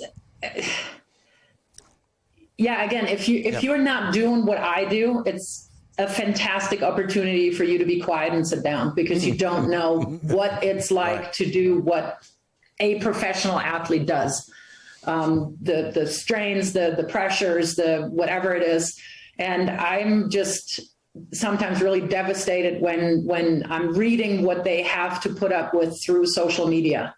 So that was, when we talked about earlier, it's like about the money. I didn't make as much money because tennis wasn't as big, but the benefit was, social media also wasn't out there. So that's one way how a lot, of the players make a lot of money because they have that exposure. But you're also then, as the player, you're exposed to, and I can't call them anything other than idiots who bet on you. And then there's legitimate death threats. The cyberbullying, and they take it to this level where they're threatening physical harm. Well, you had Marketa Vondrousova when she lost against Emma Raducanu, literally having to call the cops on somebody in wherever she lives in the Czech Republic. Sick. And you're going, and your whole life is now so exposed. So, if that player, if he had to go somewhere and just take a couple of days off, that's, and it can totally backfire, right? But who knows what he was doing. Maybe he was traveling with a trainer, and worked out 8 hours a day and just was dumb enough to post pictures from the beach, or somebody saw him. I don't know, you tell me if that's, but you can't do it right anymore. And even if you do it right, you're doing it wrong. So for that, it's painful to hear some of the stuff that the players get thrown at. Do you think it's better if the players don't run their social media accounts, would hire somebody and then just, filter out all that nonsense, because I mean, good and bad. I mean, because sometimes you can think, hey, I'm the greatest thing since sliced bread, like AJ does. I have to, like I said, I have to calm him down a little bit. But how many likes are we getting today after this? We don't care. Yeah. This is about the content, not the likes. Right. I would say the second you have enough money to hire a PR person, get off freaking social media. Smart. Yeah. I would, the second, and because it's just not going to do any, because humans are not built to be as, you can't get as high of a high as you can be brought down by people that are either jealous or unhappy with their lives, or why ever they would choose to do what they do when they put that stuff on social media. So I would say go and get an intern, do something. Yeah, because you have to be, by contract, they have to be on social media. Oh, really? Right? And especially lower ranked players, they have to get sponsors, whether it's, clothes or rackets or whatever. And it's like, well, if you have less than 10,000 followers, you're not. Yeah, we don't need you. Yeah. So, let me ask one more. You have to be out there. Well, one more follow-up question on that thought then.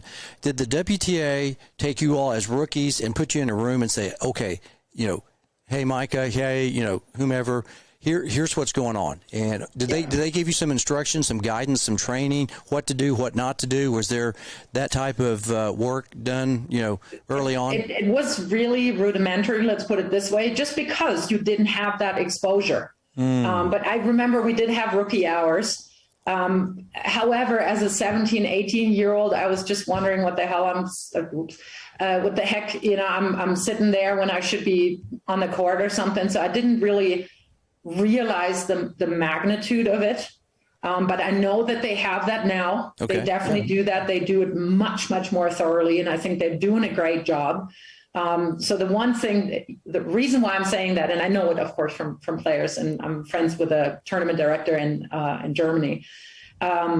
When they post, it wasn't today. I didn't get the result that I wanted to. That's what everybody says. So that's one of the phrases that they're being told. Okay, if you lost, instead of saying like, oh, she cheated and she's an idiot, or he is an idiot and whatever, I totally sucked today, and whatever goes on in your head, you say like, well, it wasn't the result that I was hoping for. Stronger back next week. That's just one of the things. So no, they're trying to really take care of their players. It's just you have a really hard time getting away from it. And I mean, there are players very, very verbal about it. I mean, Madison Keys, for instance, Elise Mertens at some point a couple of months ago when she lost, took a screenshot of some of the things that people said. And it is mostly people that bet on stuff. Yeah, and it's like, why would you bet on a human being? Or on a horse or a dog? I don't get it. Yeah, that's what you have, Yeah, I just had never. I'd always wonder. I know they do in professional team sports have those kind of classes, and I didn't know if they have them too now. Yeah, WTA. Because I mean, hey, there's a lot going on, and I'm sure you're getting pulled, probably 5 or 6 different directions, not only from your parents, if you have an agent, if you have a coach, if you have this, that, or the other, fans, family, hey, Micah, you remember me? I'm your second cousin removed, you got $5,000 that I might be able to borrow for, because I can't. Thank goodness I didn't have that because, again, not social media. You didn't see me going in first class, flights to Australia or sitting somewhere on the, Bahamas or something. So but that's definitely out there. I thought you rode the G7. I thought, just did your own, we're going to leave at 10:47 from the airport. So, that's great. Didn't have to go No, you didn't do that, huh? Nope, not quite. No, you're back in the back with coach with me. That's normal people like us. I saw one of the Bryan brothers actually in Australia. I was down at the Australian Open a couple of years ago, and I don't know if it's Mike or Bob, and I get them mixed up. Who knows? Twins. Yeah. Right, and he had his family with him, and I was just standing there in line. I saw him, and and it was a couple of days afterwards, and the tournament. And I think they had a little family vacation. Yeah. Guess where he was sitting? He was back in coach. I was like, with the kids, with the family. I was like, wow, man, that's rarer for somebody of that status. Yeah, I was really surprised. I thought, man, he'd be up in business class or first class, but no, he was back there schlepping it back there in the back of the plane with Craig Bell and John Ingram III. So we were. I was thoroughly impressed, and but yeah, that's I just had wondered that question as we were talking, and there's just a lot of mental stuff going on, and like I said, with you being a great mental skills coach and taking that time and that energy and that effort, that's they ought to hire Meike. I would think that you would be great because. Definitely. As a former player, you know what the grind's like, and then as a person who's gone through that experience, and then to be able to give something back, and then also from a mental standpoint, kind of how to work the thought process as well. I mean, that's They actually have a lot of former players involved with all of that. So yeah, they get that input, and they absolutely have recognized that is instrumental for the longevity of the career of a person, because that is definitely one of the things that a lot of us struggle with. Yeah, we'll definitely. Even now, now more so. More than ever, because everybody has access to all of your crap, basically. Yeah. Well, we'll tag Steve Simon on this broadcast, and he'll probably reach out to you, Meike. Sure. That's what we want. Yeah. Well, Craig Bell, what do you think? Third set brought to you by Master Systems Courts. Yes. Yeah. We're ready to go with the great Blair Descaret, Master Systems. If you're looking for any type of surface work, building, new type of equipment, anything that might be associated with a tennis court, basketball court, pickleball court, anything that has to do with court. Look up our buddy Blair Descaret on mastersystems.com. Right. Mastersystemscourts.com. That's right. That's what it is. Indoors as well as outdoors, and he did such a fantastic job with these courts and the ones right across. Fantastic. They're the best. Even the lighting is amazing. No, he did the courts behind us. So we're standing at my club here in the Dallas area at Bentry. Fortunately, there's nobody here, so we're doing it when there's nobody around. Yeah, so Sunday night after hours, right? And those courts are 8 years old, and they still look great. Yeah, they still look great. So and they play perfectly. And Blair Descaret with Master Systems might even come up to the Denver area, yeah, right? That's right, up in Colorado. Oh, yeah. Oh. He might make a trip up there. So, all right, Meike, you ready? Third set. Third set. Ready as I'll ever be, I think. All right, here we go. First band you saw in concert. First band. Stone Temple Pilots. Oh, really? Where'd you see the Stone Temple Pilots? Where were they? Actually, in my hometown, in Neu-Isenburg, which is just outside of Frankfurt. So, really? Okay. Smaller venue, maybe 6,000 people or something. But What year was that? Oh, goodness. In the 90s? 90, 91, 92, maybe? Wow. Really? 93? Yeah. Somewhere in there, early 90s. Back in the day, yep. Were they your favorite band? Were they? Yep. Are you still listening? I mean, them and Guns N' Roses, which is probably not necessarily the most normal choice, but Skid Row. Yeah. I don't know if anybody knows them. Yeah. But back in the day, hair metal was just huge. Yeah, and I guess his name was Sebastian Bach. He named himself after the most famous composer ever, or one of them. Yep. Yeah. Did you have long hair and you wore headbands with it? Yeah. What a voice on that guy. Those were the days. MTV. I remember the launch of MTV Germany. Was that back when? General MTV America. And then like 4, 5, 6 years later, they had their own MTV Germany, which from then on, it was just... Yeah, well, that was back when MTV stood for music television. Yes. Yeah. The Countdown with Adam Curry. Adam Curry, also a long-haired fella. Yes. Yeah, I remember the original VJs. That there was, Martha Quinn. Oh yeah. Yes. Yeah. JJ. Yeah. Nina Blackwood, who'd always talk like you'd smoked about 5 packs of cigarettes. Had that voice. Yeah. Alan Hunter. The blonde guy. Yeah. Yeah, no, that was great. I really thought MTV was awesome back in the day. I still watch some of those videos, to see watch the 80s. Sometimes they'll run some stuff, and I'm like, It's fun just to kind of reminisce Definitely. about. Yeah, I'm a little older than you are.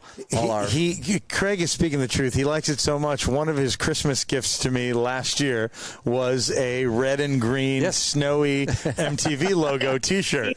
T-shirt, nice. Oh yeah, it's awesome. Yeah, no, I found them, and so we got twins. Yeah, so we can wear it under a jacket or whatever in the winter. It's a good undershirt.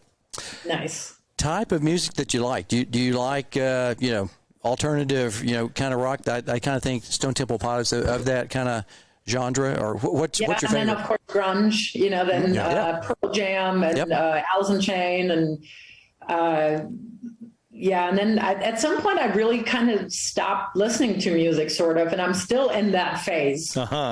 Some German bands kind of made their way in when it was not necessarily David Hasselhoff. Right. So there's some actually really good German bands now, but I don't live in Germany anymore. So when I go home and I hear German music, I'm going, what the heck? What is this? Yeah. Yeah. So was it After the Fire, Der Kommissar? He's that's right, Falco. Falco. There it is. Falco, yes. Or Nena, remember? 99. Oh, that's right. 99 Luftballons or something like that. Red balloons, 99 red balloons. Big hit, yeah. No, I remember that. There was a couple of good. We were always wondering, Der Kommissar, what the heck were they talking about? Nobody ever knew. I had to read it on Wikipedia what was going on. That's did not make as much sense. The lyrics. No, had nothing. Even in the German, it didn't make sense, right? In the German, not a whole lot. Nope. It was just a good beat. It was just awesome beat. Yeah.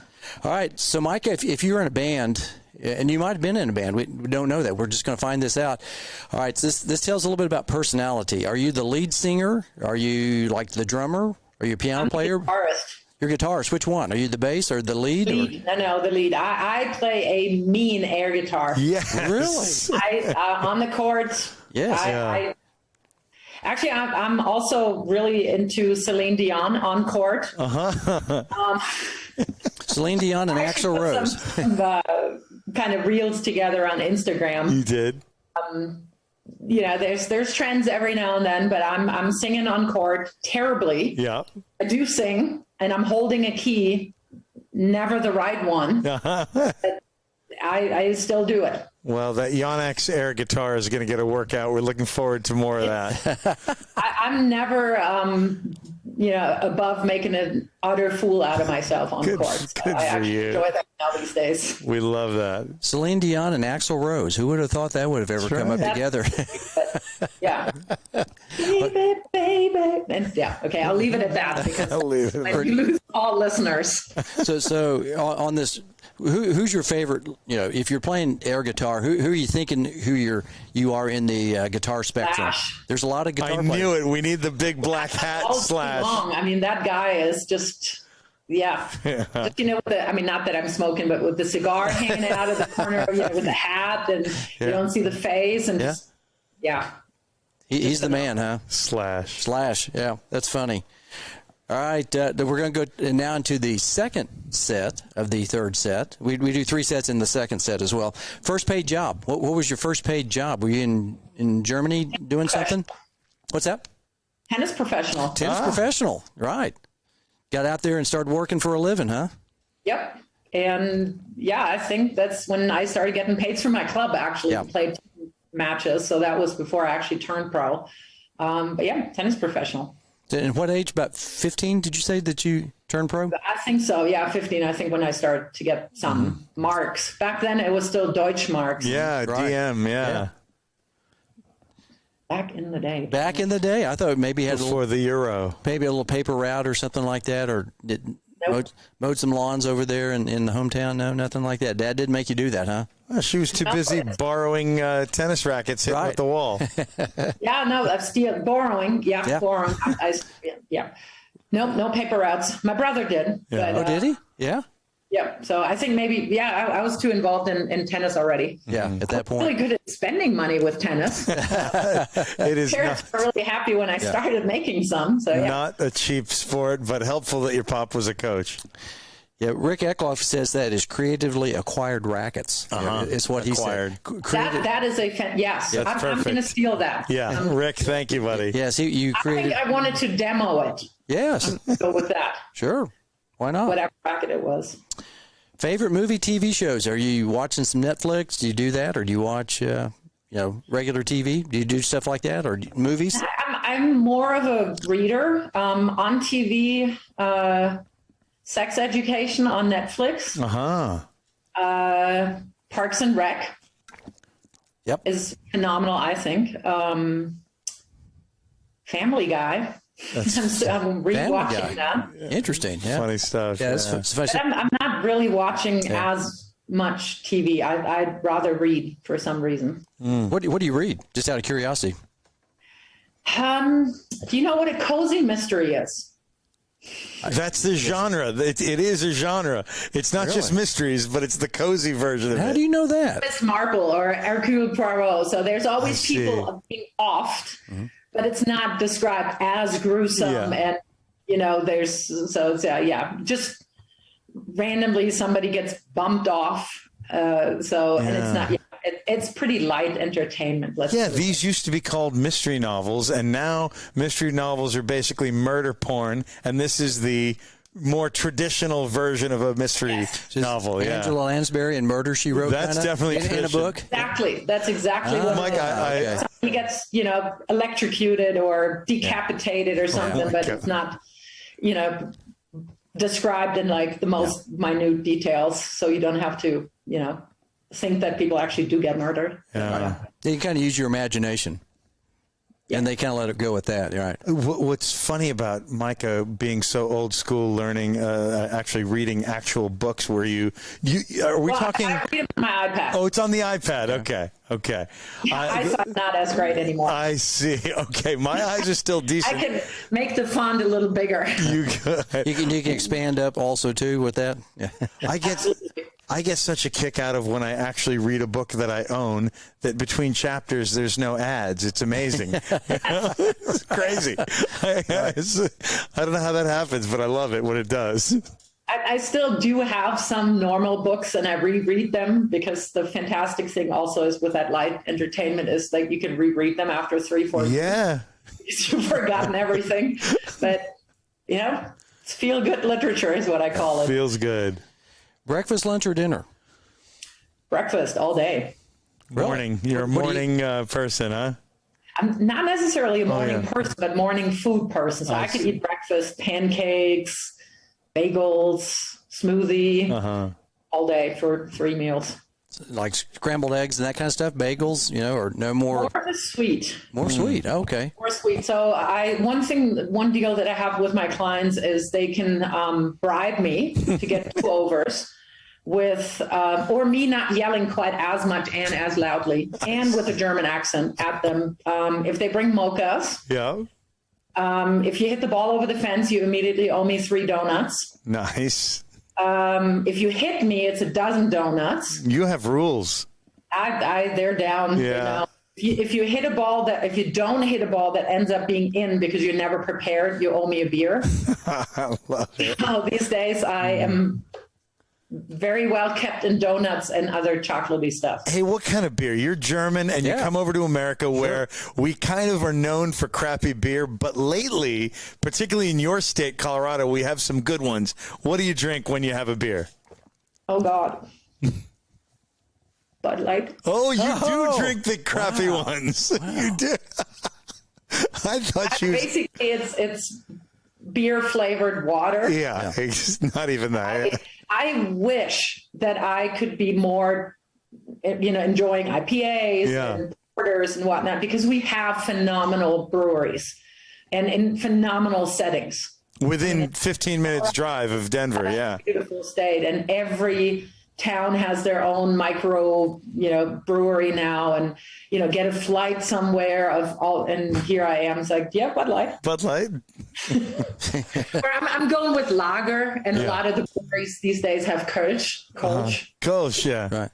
So that's usually I ask, like, what's the wimpiest beer that you have on draft? And then they give me something, and then I'm happy. That's nice. Did you ever go to Munich for Oktoberfest? Hell no. No, never, No. never hung around the Munich beer gardens. I mean, that's classic. That's Bavarian.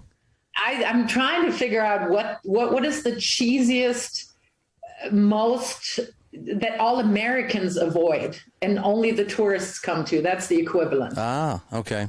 And Bavarians go. I mean, Right. people from Munich do go, but to me, it's just, no, it doesn't make any sense.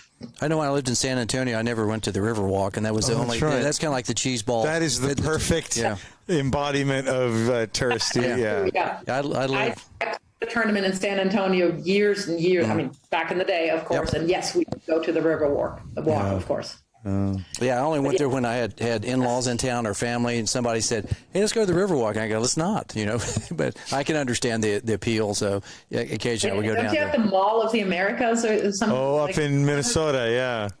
Yeah, but San Antonio has a humongous one too. Oh, I see. North Park Mall. It has the big cowboy boot in front of it. Is that the one that you went to? It was, even back then, it was huge. And of course, then, that's where you go. Yeah. I remember Steffi Graf liked it. That was a U.S. women's national tournament. It seemed like there was in the mid to late 80s that Steffi Graf liked to come there because there was a custom shoemaker there. I remember reading this. She got the boots. Yes, or had something, and it was custom made, but there was a really high level women's tournament for a number of years in the San Antonio area. That's probably the one you're talking about, aren't you? Yeah, that was one of the first ones I qualified for, actually, and that's why I saw when you said Craig Carden. Yeah. Mm-hmm. Martina was the number one seed, and I watched her train a little bit, and they did a drill that I'm still now doing with clients, only that I could do it for 2 minutes, and she did it for 45 minutes straight. And it was actually two guys, and I think it must have been college players or whoever it was, her at the net, and they just vary everything, overheads, volley, overhead and Craig was picking up the balls to have, basically balls in play all the time. And I mean, she took maybe 3 breaks in the 45 minutes. Wow. Yeah. I'm like, okay. Yep. You're number one for a reason. The best. The best of the best. Yeah. No, I think it was at McFarland Tennis Center. Probably you're playing over there. There were 3 courts in a row, and they put a stadium in the middle, if I recall correctly. And could be, yeah. It was pretty hot as well. Yeah. It was hot and humid in San Antonio at that time. I remember that tournament. It was a really nice women's tournament. But I remember Steffi Graf always liked coming. It said in the paper. I was reading. I didn't know that personally. I don't know her, but she was quoted as saying, "I like coming to San Antonio because there's a custom shoemaker that can fit her." I think she had a fairly large foot, and at that time, and it was hard for her to find regular shoes at her size, and so this custom shoemaker made a lot of shoes for her. So that's why she liked coming to San Antonio. But anyway, I didn't know. Yeah, now you know the rest of the story. Yeah. So Paul Harvey, rest of the story. The rest of the story. All right, so speaking of food, all right, so we always like to ask this question because we know AJ and I would be invited to this party, the shindig, hoedown, whatever you want to call it, at wherever you'd like to go. Who would be 4 people, maybe more, that you would invite? It can be somebody all the way back at the beginning of time, all the way into the metaverse. Yeah, it could be fictional characters. Yeah. Pick somebody from the murder mystery, the cozy murder mysteries that you read. Oh God, 4 people that I would love to have dinner with, or maybe more. Doesn't matter. I would prefer to have one-on-one, just so I can, soak up that a little bit more. Michelle Obama. Oh, okay. Malala.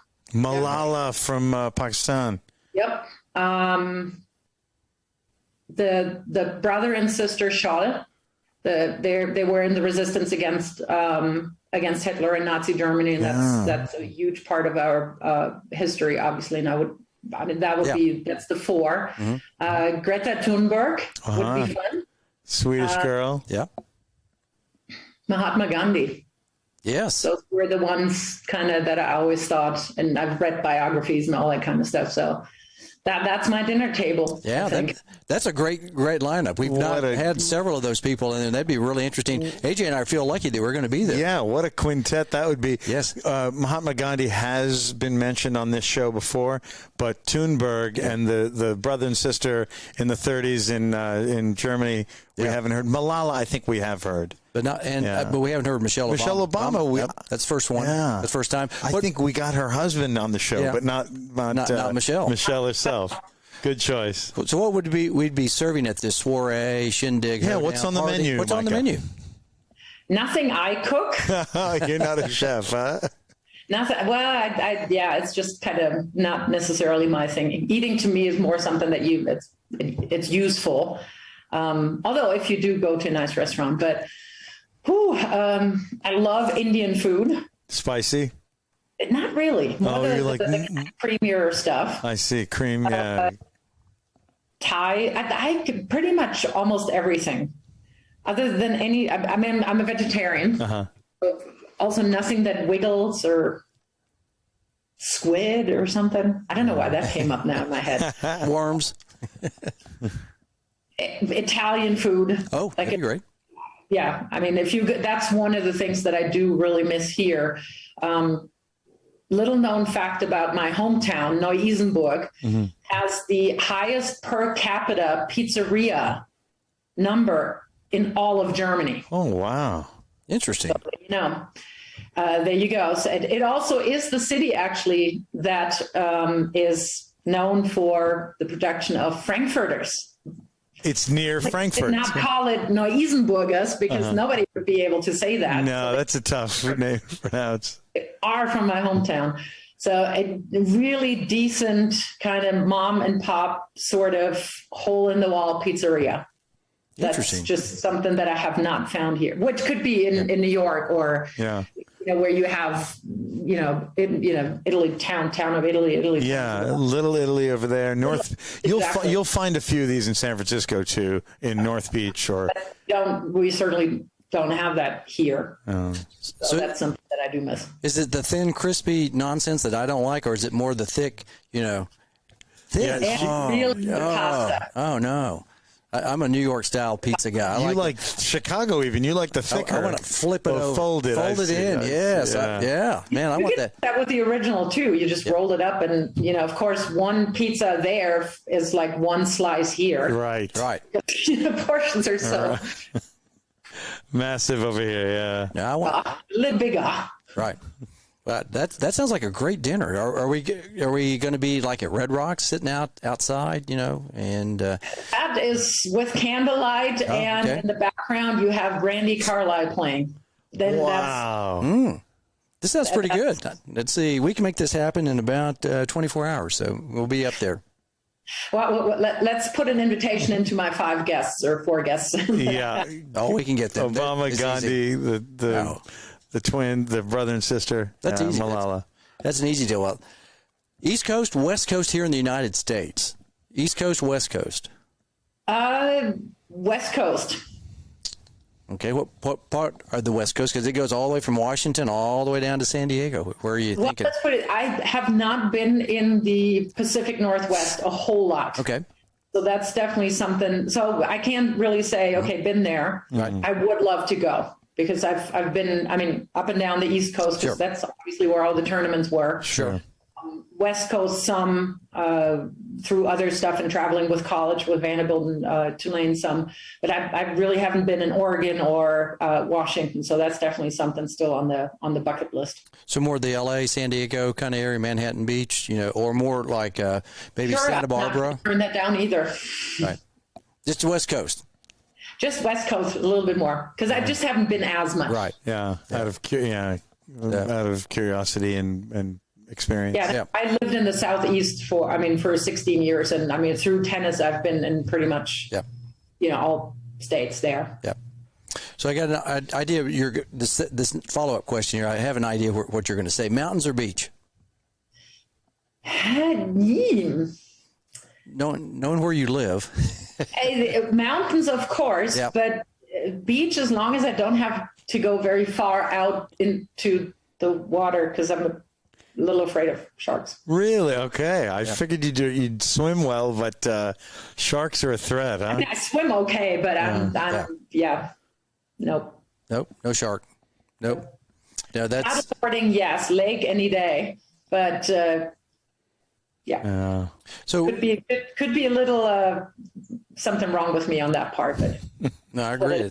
Sharks aren't any fun, especially around Florida, around that part of the country. They have a tendency to kind of hover around there. I don't hear as many shark attacks over on the West Coast side as much, but I'm sure there are some. But you don't hear. I would also not go very far out there. Right.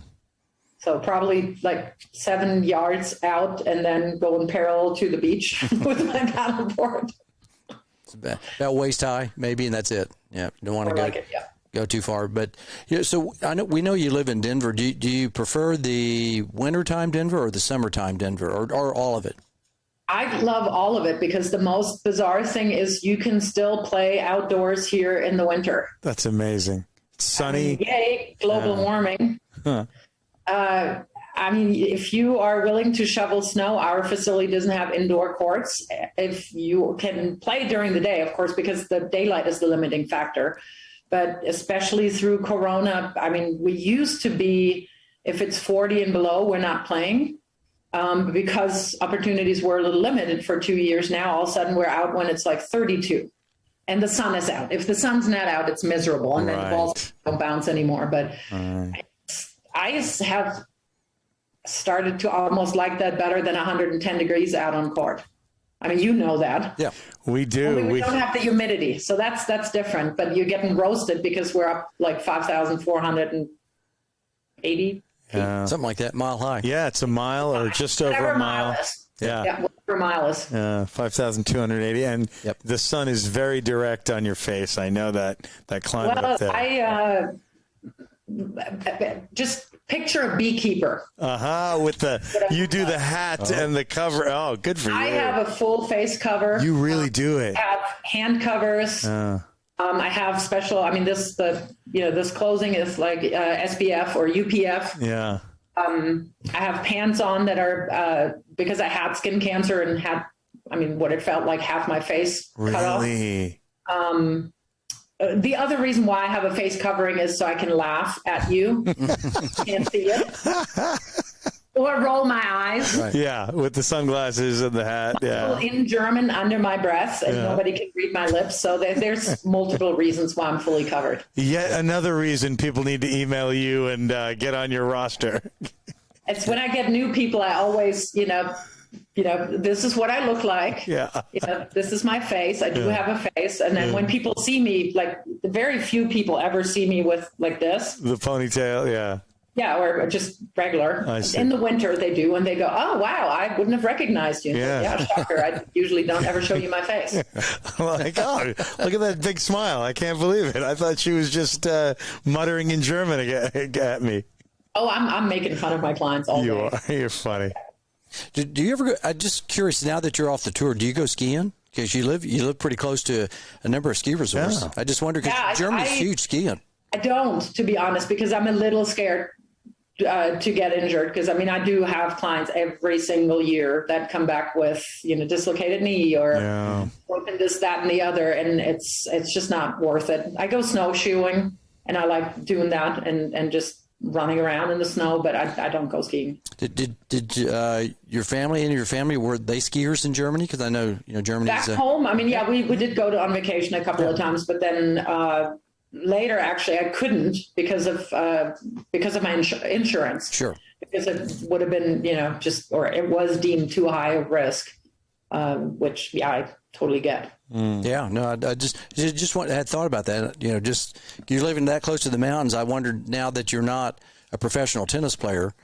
Everybody who is out here, if I say I-70, everybody knows what I'm talking about. Yeah. That is another reason why I don't go skiing. Right. Yeah. That highway, huh? That highway heading west from your place. It's I-70, and everybody knows what I'm talking about here in Colorado. Sure. I've been through the Eisenhower Tunnel a few times. There we go. Yep. Back in my day. And Vail, been through Vail, and Glenwood Springs. Glenwood Springs is the greatest. I love that city. That little town. You go through the canyon there, Glenwood Canyon. Oh, man, it's awesome. So it's an interesting drive out all the way to. I went to college in Utah. I went on the other side of the mountains, and so I've driven all those roads, a number of thousands of different ways. Yeah. And I like going. 70 is hard to get up. Even climbing or going down. I mean, you gotta watch out. You gotta pay attention. There's some people who drive over the speed limit. AJ, now that we have just and I'm one of them, of course. Yeah. People that moved here. I mean, when you experienced that 2 years ago, of course, when you went to college, I think. Yeah, it was 2 years. 2 years ago. 2 years ago. There was not as much traffic, so it's interesting these days. Yeah, just a couple of years ago. What do you like to do in your spare time? When you have spare time? I am terrible at spare timing. I have recently really gotten into plants. Oh, plants, like in the home or outside? No, I don't have a yard. But yeah, if I could have my monitors, I have a little bit of a jungle these days. I love it. Fantastic. And it's probably not the best hobby for me because I'm not super patient. And when you then propagate plants and when you do stuff and you go like, can you freaking grow? Yeah. So but it is really calming in certain other ways to just fiddle around with, plants. So I've killed a few plants. Yeah. I killed a lot of them. Actually, I've got one in my office that barely limping along there. I forget to water it every now and then, but fortunately, it doesn't need a whole lot of water. But, I was watching Shark Tank the other day. It's kind of interesting. Yeah. So do you have, the magnet? These guys, they had a magnet that he had a planter, and you could put, plants and things like that inside. So for people like you who don't have a yard, you could there was a magnet board, basically, and it was, you could attach this planter. The pot to the bulletin board? Yeah, it was really interesting. And he did get a couple of people to buy in on it. I love to watch Shark Tank in my spare time. I watch, that's the old ones especially. Yeah. But it was really interesting. They're still in business. So I didn't know if when you said you had plants and don't have that, but I, with my very limited handy skills, I've put up shelves and hanging rods, and for my purposes, perfect. So yeah, and I'm not grown. I've grown basil actually a little bit. Oh, cool. But that's about it. That's about it. The non-killing kind. Yeah, the ones I started out with. So yeah. Oh, you really started off with basil that was poisonous? No. Just plants basically that you can't kill. Yeah. Makes sense. Makes sense. You would have to water it to death. I see. Things that are hardy and tough to kill. I see. Yeah. You don't need a whole lot of light. Don't need a whole lot of water. And now I'm gradually graduating up to more taxing foliage stuff. I can visualize Meike growing aloe for the skin. I know that's one of the. I do have those. Yeah, that's one of the plants that I use all the time because I'll get. I'm not always perfect about wearing a hat every day. So I sometimes get burnt just about here and here. And for me, the aloe plant is good. Might I suggest a cactus? It's hard to kill those. That's tough to kill. That is true. I have some succulents, but you would be surprised how easy it is to kill those. There's a bunch of them growing down in Arizona, so I see those out there, and they don't need much water, but I could probably kill those just as well.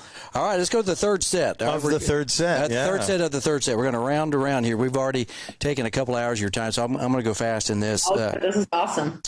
Well, we certainly appreciate your time. We can go a lot longer, but our longest is Davor Dakaris. Do you know Davor from Yes. Yes. Tennis house. I bet you two speak some. He's German, and I connected with him last year. Actually, he invited me to speak at the Tennis house. Louisiana, Alabama, whatever, USPTA. Yes. I mean, he made it a USPTA conference. Yes. And that's how we connected. And he's just an amazing guy. I mean, What a delightful guy. He's a good friend. Yeah, we're in touch with him all the time. Yeah, Davor Dakaris. He went 3 hours in the German number 3 right there. So from Inglourious Bastards, I know that this is it. He even delved into his background before Germany down in Croatia. And he delved into the paranormal a little bit, if I recall. Yes.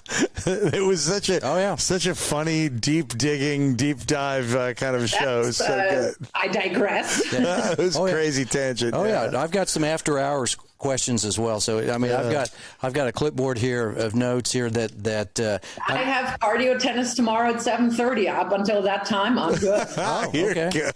Well, all right. Indoor tennis or outdoor tennis? Outdoor on clay. Clay? Okay. And it's only good if your socks are completely red. Ooh, the red clay. Wow. Which, of course, I can't get here. Yeah. I'm trying to think where the closest red clay court is Dallas Country Club. I know they red just clay. Installed some nice European red ones. European. So they didn't get the synthetic red from Hartrue? It could be, but the color looks pretty close, and I haven't hit on them. I did hit on, and I have dark red socks to prove it 2 weeks ago in Houston. Really? And sliding, and it was absolutely delightful. You would have loved it, but it's not that orangey European red. This is more the maroon USA sort of dark red. Or a little grainier. A little grainier, and it was still just amazing, and not one bad bounce, unless you hit the lines. The lines were the taped rather than the chalk. Yeah. So not perfect, but close. But that's clay. It's clay. It's the best. Yeah. South Texas, that's Aggie red. So that is in South, in that part of Texas. Yeah. Okay. Let's see. Was there a tournament when you hit a shot that you felt like you became a player? Was there one defining moment that you said, hey, you know what? I can do this. I belong. Yeah. I mean, maybe growing up in juniors or maybe in the pro ranks. Was there a shot? Because I can remember a shot. Not necessarily a shot, but there was a match. Okay. Because one of the things was, I was a late bloomer, but also because of my birthday I'm born at the end of the year on the 22nd of November. And anybody who knows, junior tennis, you always play with 2 years, basically. And I was always the youngest. Mm-hmm. And I was not necessarily chosen for a lot of things, which in retrospect was good because I didn't get burned out. But at the time, of course, if you're being overlooked for players that you think are not as good, that's frustrating. And tell that to a 14-year-old, right? Because we don't look long-term. But I beat actually it was a prize money tournament somewhere in Germany, played with Traytorn balls. Oh, I remember them. Yeah. Was it the pressureless or those little? Pressureless. It was, yeah. So I beat she had just won the European Championships in the under 14s, I want to say. So that was really for the first time when I was like, okay, it's not just me thinking that I can do this. I can really do this. So that stood out. Did you have the Traytorn shoes? Did you wear those canvas? No. Oh, those I remember those when you said the balls. Before her time. That's more our time. Yeah, I love those shoes. I had a Slazenger, believe it or not, Slazenger racket. Oh, really? It's a weird gray one. I do not have any clue what the heck my dad was thinking, but I did well with it. So was it the 95 head that was gray with the weird strings? Or was it before that, the Jimmy Connors one? Legitimate looking racket. Was that? No, it was Snowward, I think, with that weird. Snowward had the ergonom with the shape tilted, Yeah, which I'm never quite sure what on earth they were thinking there, but no, it's a good racket, but it's just like an old company. Yeah, and Slazenger. Yeah, I came from Slazengers too. I had Dunlop Max Plies, but before that, Slazenger Challenge 1. One of my favorite Spaniards, Manolo Orantes, used that one, so I loved him. 75 Forest Hills champ, the big lefty. Yeah, that was a good. He used a Slaz. I've never seen a few people that wood laminated one, way back in the 70s. That was a really pretty racket. Yeah. It was also Slazenger made that Vilas V24. That was kind of a dark red with wood, and that's one of my favorite Slaz too. Slazengers, nice frames. Favorite tournament? What's your favorite tournament?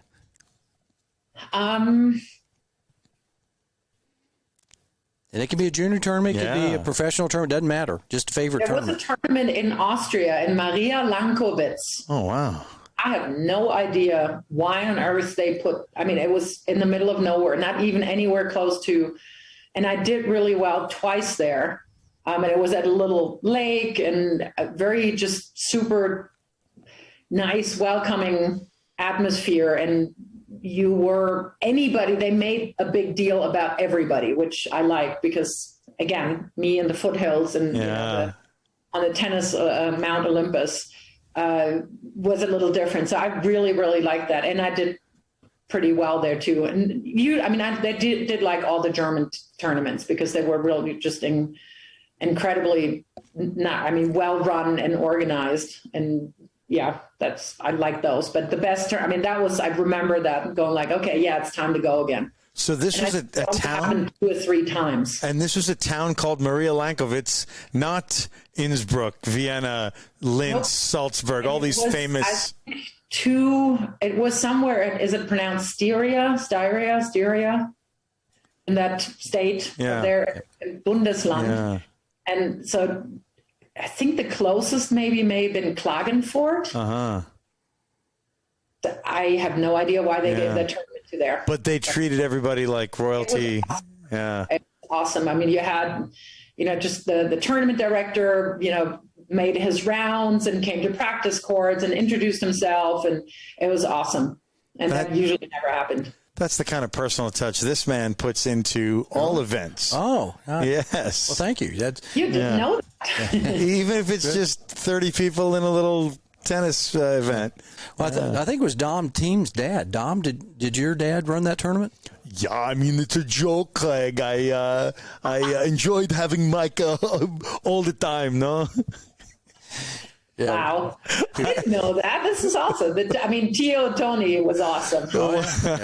I get, German accent is good, but that South Austrian accent where they speak from down here, I love it. I always laugh when Roger Federer makes fun of Dominic Thiem's accent. Like, I can't stop giggling, you know? We all make fun of the Austrians. Always. Oh, that accent is and we do it in America too with Schwarzenegger. Right. In California, everybody has a Schwarzenegger impression. Yeah. No. Yep. It's funny stuff. When you said Austria, I go, okay, I got it. Yeah. He's got a few more voices as well. I haven't teed him up yet. But, we don't have to do all. Okay. We have to do all of them. Okay. Most embarrassing moment in tennis. Most embarrassing moment. Has there been, did you fall into the net one time, or did you? I have a really good one. Yeah, tell us. At the French Open, court Suzanne Lenglen. Big court. Against Martina Hingis. Wow. Really good rally, structured it really well, had her in the ropes, basically, high forehand. Yeah, stumbled and pretty much fell. You fell. Full out fall, but I don't think I whiffed the forehand. Yeah. Awful. Just make up in your imagination. It was ugly. So not just your socks got red, probably your bum, your skirt, everything. I think I got on one knee or something. I mean, I kept balance, not like totally falling on my face, but and then not only do you feel like an utter idiot, but everybody in the crowd goes, oh, the French, like, oh, zut alors. Did you call a medical timeout after that? Did you have to? I just looked over and Martina was laughing. I was laughing. And it was just like, okay. She's laughing too. All right. You don't have to laugh with me, Martina. We know that you're going to win. But thanks. Do you like to watch tennis on TV? Now I do. Do you? I do have to admit I had a really hard time for about 5, 6, 7 years after I played because it wasn't my choice to retire. It was injury. Yeah. And I didn't really enjoy the game styles. I mean, it was just when all these big hitters came out, and that was not anything I could relate to because, here's Meike back at the baseline, rolling the heaviest ball on earth and then chipping it and doing whatever. And there's just like... and flat and a lack of texture and nuance. I know Craig always makes fun of me for using that word, but having seen you play live, you played with so much texture and friction and both sides, both spins, And that was missing for a solid decade when it was a lot of screaming and flat and, it felt like more of a video game. But, you had somebody, of course, like Ash Barty, Karina Pliskova, and Mukova, she comes in on purpose. Yeah. There's even a couple of one-handers out there now. There's a couple. Yep. And I mean, people are coming in. There's better volleying again a little bit, I think.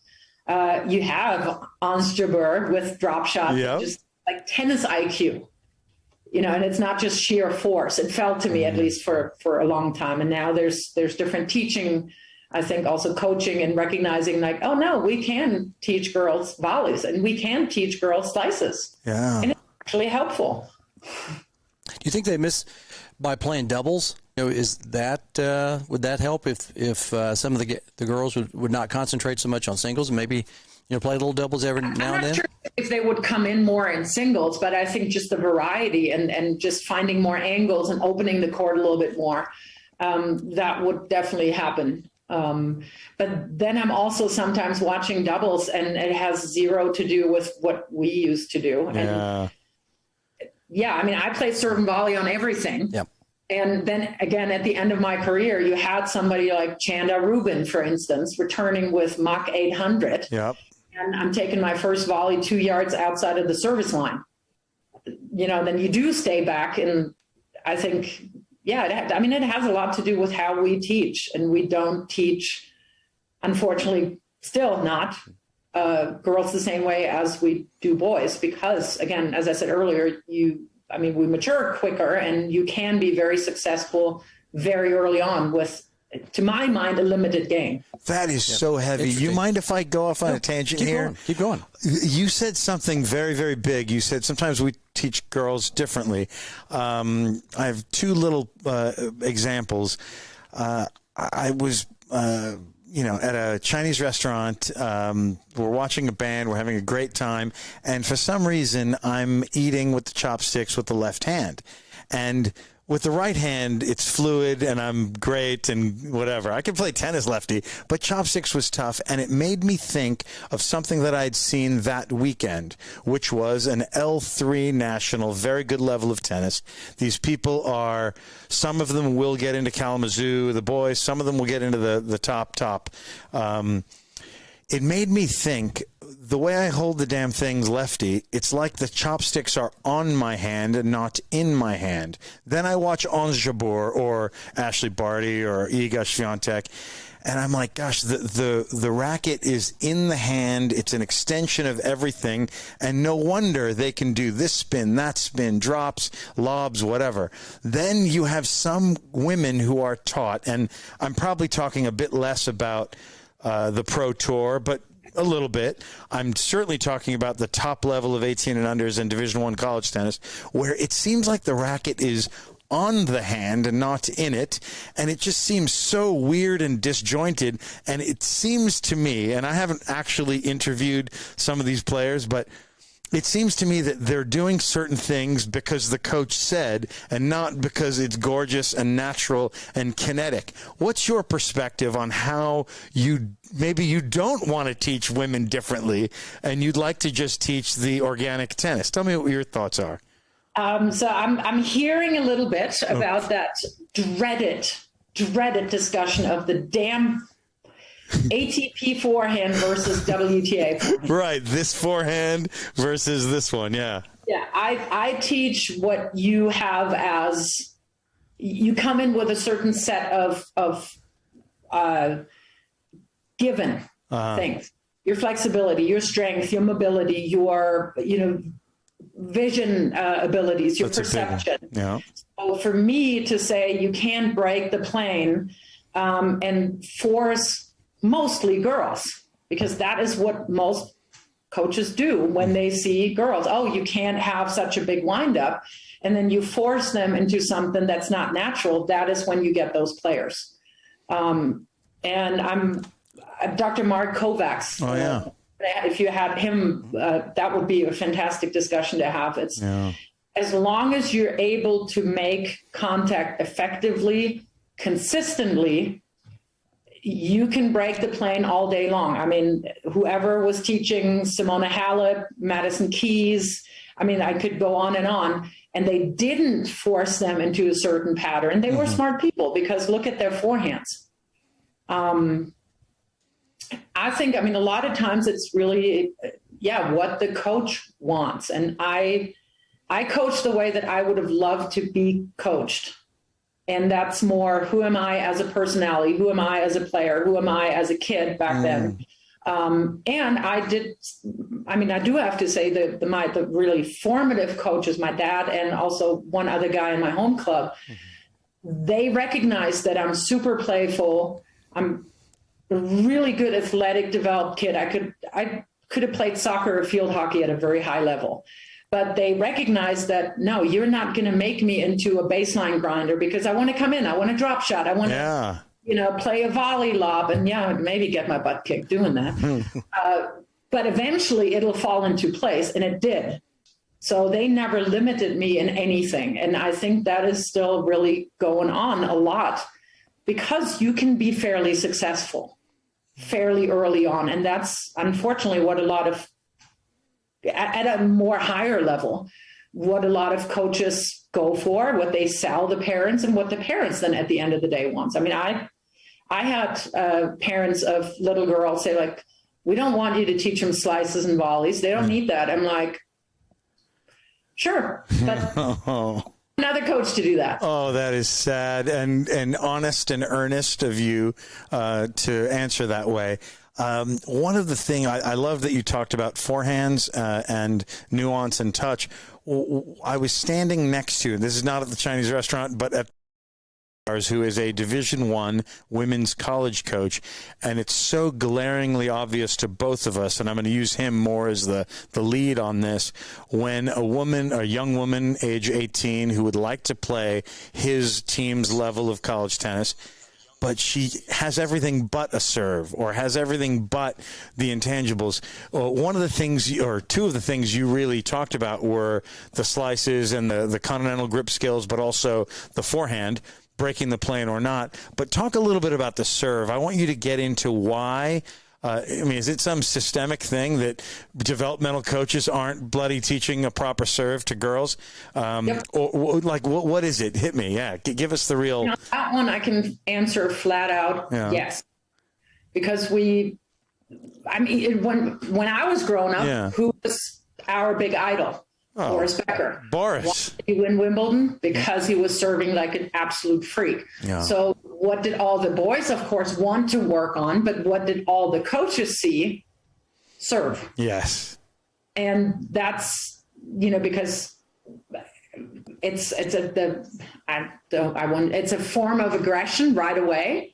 And with girls, for the longest time, I was told girls cannot kick serve because we don't have the strength. Come on. And then I'm going like, let me ask you, which gender is giving birth and has certain muscles that are developed for that males never, just out of curiosity. Yeah, clearly. But it was. Huge serve, yeah. Right, and that's Pliskova, I don't know what her average is, or what's Rybakina. Yeah, Elena Rybakina, yeah. I mean, they can all serve, of course, and that's really, really smart coaching. Well, we got to get Kovacs CB.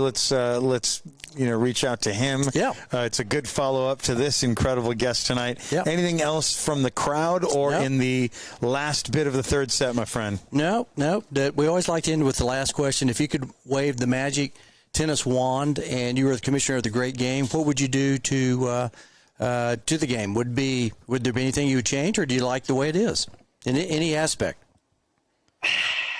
I would love to have more women coaches, period. It's happening. All levels. It's happening thanks to people like you.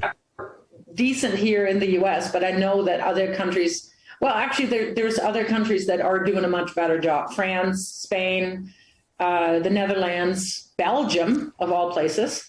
But they very actively recruit former top players. Like, you have a place in coaching our elite juniors. And I think that's but they just have different systems also. So that's, you can't really compare the two. It's still fairly different. But yeah, I think college coaching, club coaching, get more women in there. Yeah, that's a great answer. I like that. I mean, that's my magic. Yep. The wand. Fairy godmother. Yes. And that's an important. I mean, I'm father of 3 daughters, and one son, 3 daughters. Yep. You have, and would like them to have successful careers like Meike, and would like them to be involved whatever they want to do. But if coaching is part of their ideas, for a good life, then hey, I'm all behind that. So I would love to. I'm totally 1,000% behind you on that. I think that there's, the more opportunities, the better opportunities for everybody, right? Like that. Yeah. That in the women's world. So, but Meike, what a tremendous fun guest you've been for us. Yes, And thank you. I mean, only 2 hours, but I feel like we're close friends already. Yeah. Our buddies Andy EZONE. That's right. Oh, yeah. Yeah, is up Picture there. of radio guy. Yeah. AZ. Yeah, he's a great guy. So he's one of our friends that up in the area, amongst others that I've known in the area. I don't know if you've run into Kay Barney, the head pin racket sports rep. So he's played with me at Weber State back in the day. He's from Littleton. Cool. He lives over in the Littleton area. So. Yeah. But really good friend of mine. So, but well, thanks for your time. We certainly appreciate that, and maybe might have to have you back for a second appearance. We got to do a little deeper. We got to do Babel Part 2. Yeah, one day. Yeah, right. One day. I'm up for it. Well, You keep in touch. That was so fun tonight. Thank you, dear. Thank you a lot. Awesome. Certainly All appreciate right. your time. All right, take care. Bye-bye. Good night, Meike. Bye. Take care.